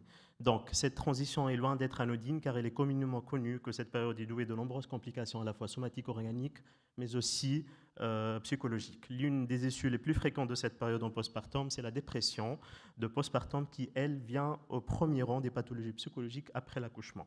Donc, c'est la maladie psychologique la plus fréquente chez les parturientes. Selon la définition de DSM-5, elle survient en moyenne 6 à 8 semaines au postpartum. Certains auteurs pensent que le risque de cette pathologie reste plausible pendant la première année de postpartum. Elle est reconnue par l'OMS comme un problème de santé publique mondiale sévère. Et l'évolution est heureusement spontanément évolue vers une disparition des symptômes dépressifs, mais on a un passage vers la chronicité dans 30% des cas.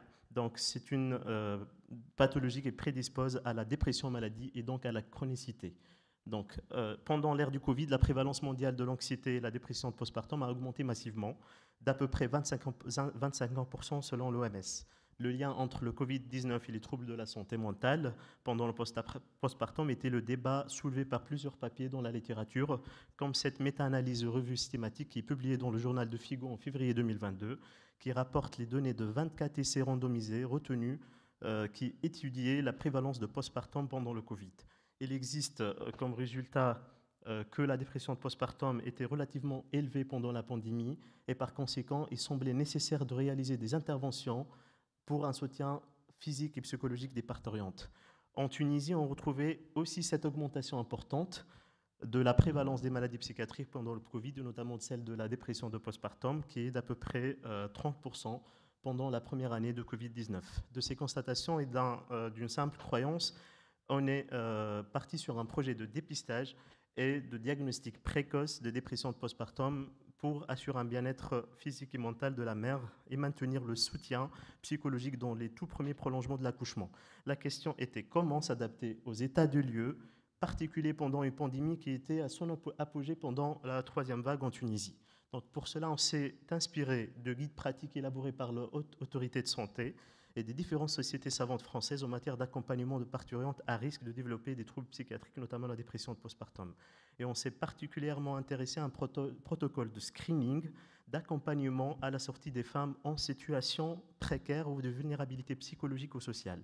Donc on s'est intéressé par les différents intervenants dans ce screening, notamment les obstétriciens, les sages-femmes, les médecins généralistes et nos confrères psychologues. On a décrit comme répertoire, on était particulièrement intéressé à un répertoire de réseau de psychopérinatalité, comme l'a décrit la HAS, dans chaque région, qui doit être adapté aux conditions locales de chaque communauté dans chaque pays.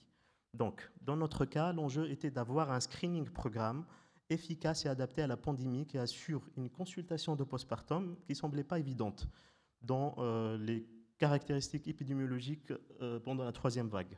Donc les questions qu'on s'est posées, c'est comment et qui seront les différents acteurs actifs intervenants. Nous avons mené une étude prospective longitudinale incluant toutes les patientes ayant accouché de juillet 2021 au 1er octobre 2021 de la même année par une césarienne urgente, indication obstétricale, maternelle et fétale liée ou non au virus. Donc, c'était le seul critère d'inclusion, c'est la naissance suite à un accouchement non programmé en contexte d'urgence. Pour les critères d'exclusion, c'était les patientes qui n'exprimaient pas la volonté d'adhérer au protocole et les patientes qui sont séjournées dans un milieu de soins intensifs qui ne pouvaient pas adhérer au protocole. Donc, nous avons suivi quelques moyens sûrs de joignabilité de ces patientes, notamment les contacts téléphoniques, les appels vidéo et les logiciels de communication en ligne.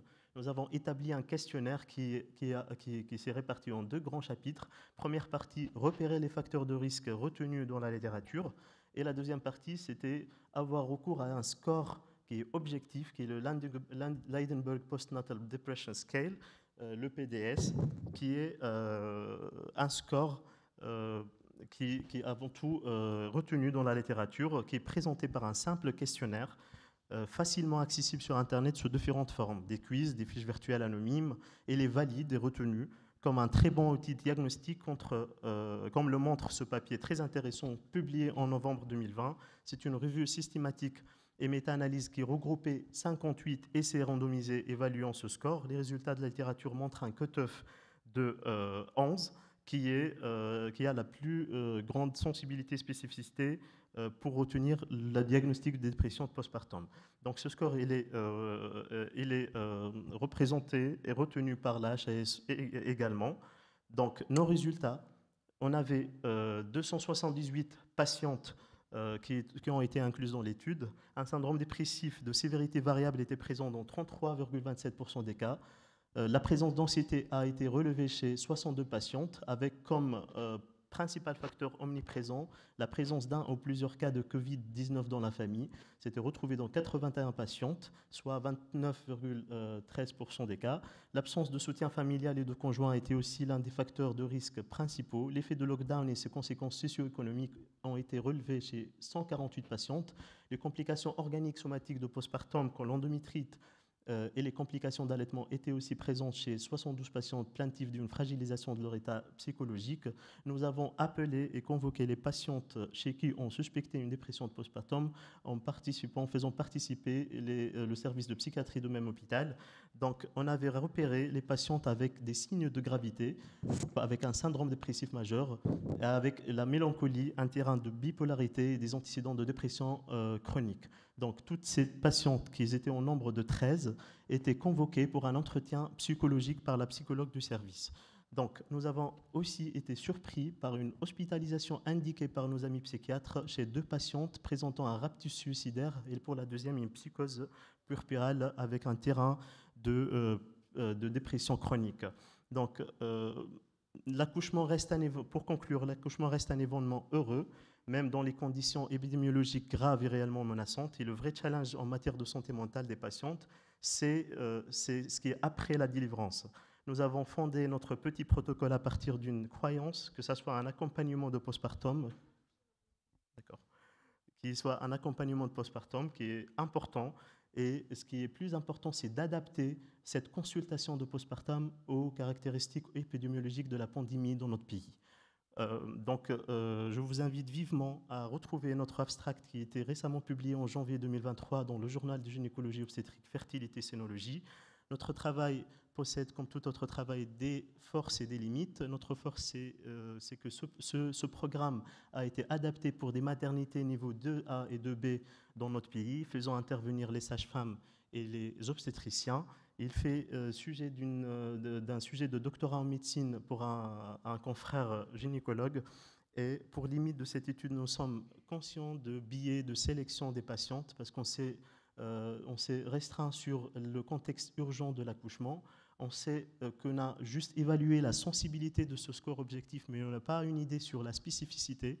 On a convoqué les patientes chez qui on suspectait la dépression postpartum, on n'avait aucun outil pour évaluer la spécificité de ce score. Il existe dans la littérature plusieurs scores retenus par plusieurs sociétés savantes, mais ces scores, même le score qu'on a retenu, dépend de l'état de sévérité de la dépression postpartum. Donc, je vous remercie pour votre attention. Merci beaucoup. On est vraiment très en retard. On va une petite phrase de conclusion pour dire qu'effectivement, la dépression est un vrai problème de santé publique et que ce score présenté, le PDS, est largement utilisé et a montré effectivement qu'on peut diagnostiquer précocement ce vrai problème de santé publique. Est-ce qu'on a le temps peut-être pour un tout petit commentaire s'il y a quelqu'un dans la salle? Non, on me dit non. Donc on va passer tout de suite au résultat parce que je crois que... Donc voilà.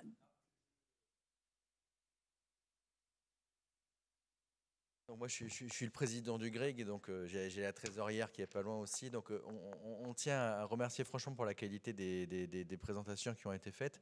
Et on rappelle que le but, c'est des communications des jeunes chercheurs. Donc c'est un petit peu moins jeunes devront m'excuser. Et ce qu'on entend par jeunes chercheurs, c'est les travails de master, de thèse, d'interne, de chef de clinique, éventuellement de jeunes praticiens hospitaliers, mais pas plus, parce que c'est vrai qu'en tout cas, on est très content de la qualité. Et donc, après un long débat, parce que les choix ont été difficiles, je laisse mes collègues du jury dire qui a reçu le prix du jeune chercheur. Ce qui retire en rien à toute la qualité et le soutien qu'on peut vouloir donner à toutes les futures présentations, hein. Je dirais continuer à faire des études et présenter vos études au nom du GRIG. On ne peut que vous encourager, même si vous êtes un petit peu plus âgé.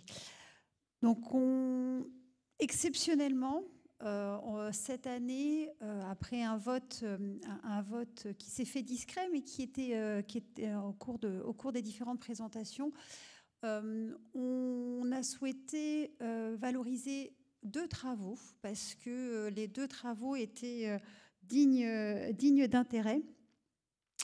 Le premier travail est le travail de Diane Bréban sur l'évaluation du passage transplacentaire des anticorps neutralisants contre le SARS-CoV-2 et les chez nouveau-nés de mères infectées pendant la grossesse. Donc on va inviter Diane à descendre.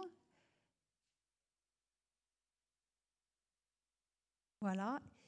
Et le deuxième travail que l'on souhaite valoriser, et ensuite on vous dira ce que vous avez gagné, le suspense est à son comble, le travail de Geoffrey Chevalier sur la modification de l'hémodynamique et la gazométrie fœtale en cas d'hypoxie associée à une infection à comparaison à une hypoxie seule. étude chez le fœtus brebis. Vraiment bravo, on ne peut que vous féliciter, vous encourager pour ces 2 beaux travaux. Et donc vous avez gagné des inscriptions à des congrès en Europe, hébergement, inscription au congrès et hébergement au nom du GRIG. Transport, j'ai dit transport, oui j'ai oublié transport. Transport au nom du GRIG, et voilà, et on espère que vous pourrez porter vos travaux, et éventuellement, si vous représentez ces travaux, mettre le logo du GRIG pour montrer que voilà, pour faire rayonner cette association dans vos présentations. Donc un grand bravo.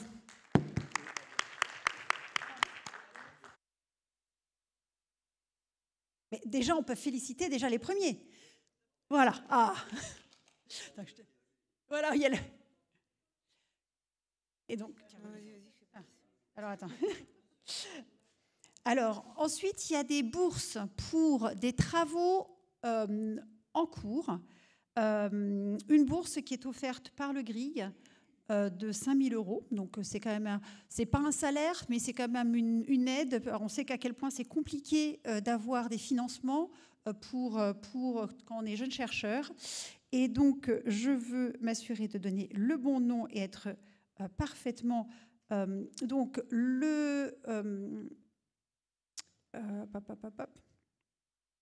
J'arrive, le suspense est à son comble, excusez-moi.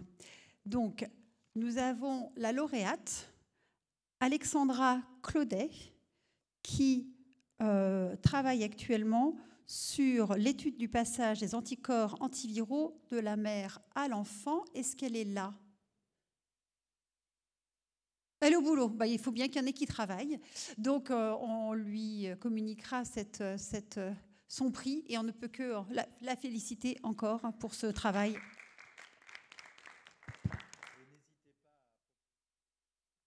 Prochaine à déposer des demandes de bourse qui seront évaluées, triées, etc.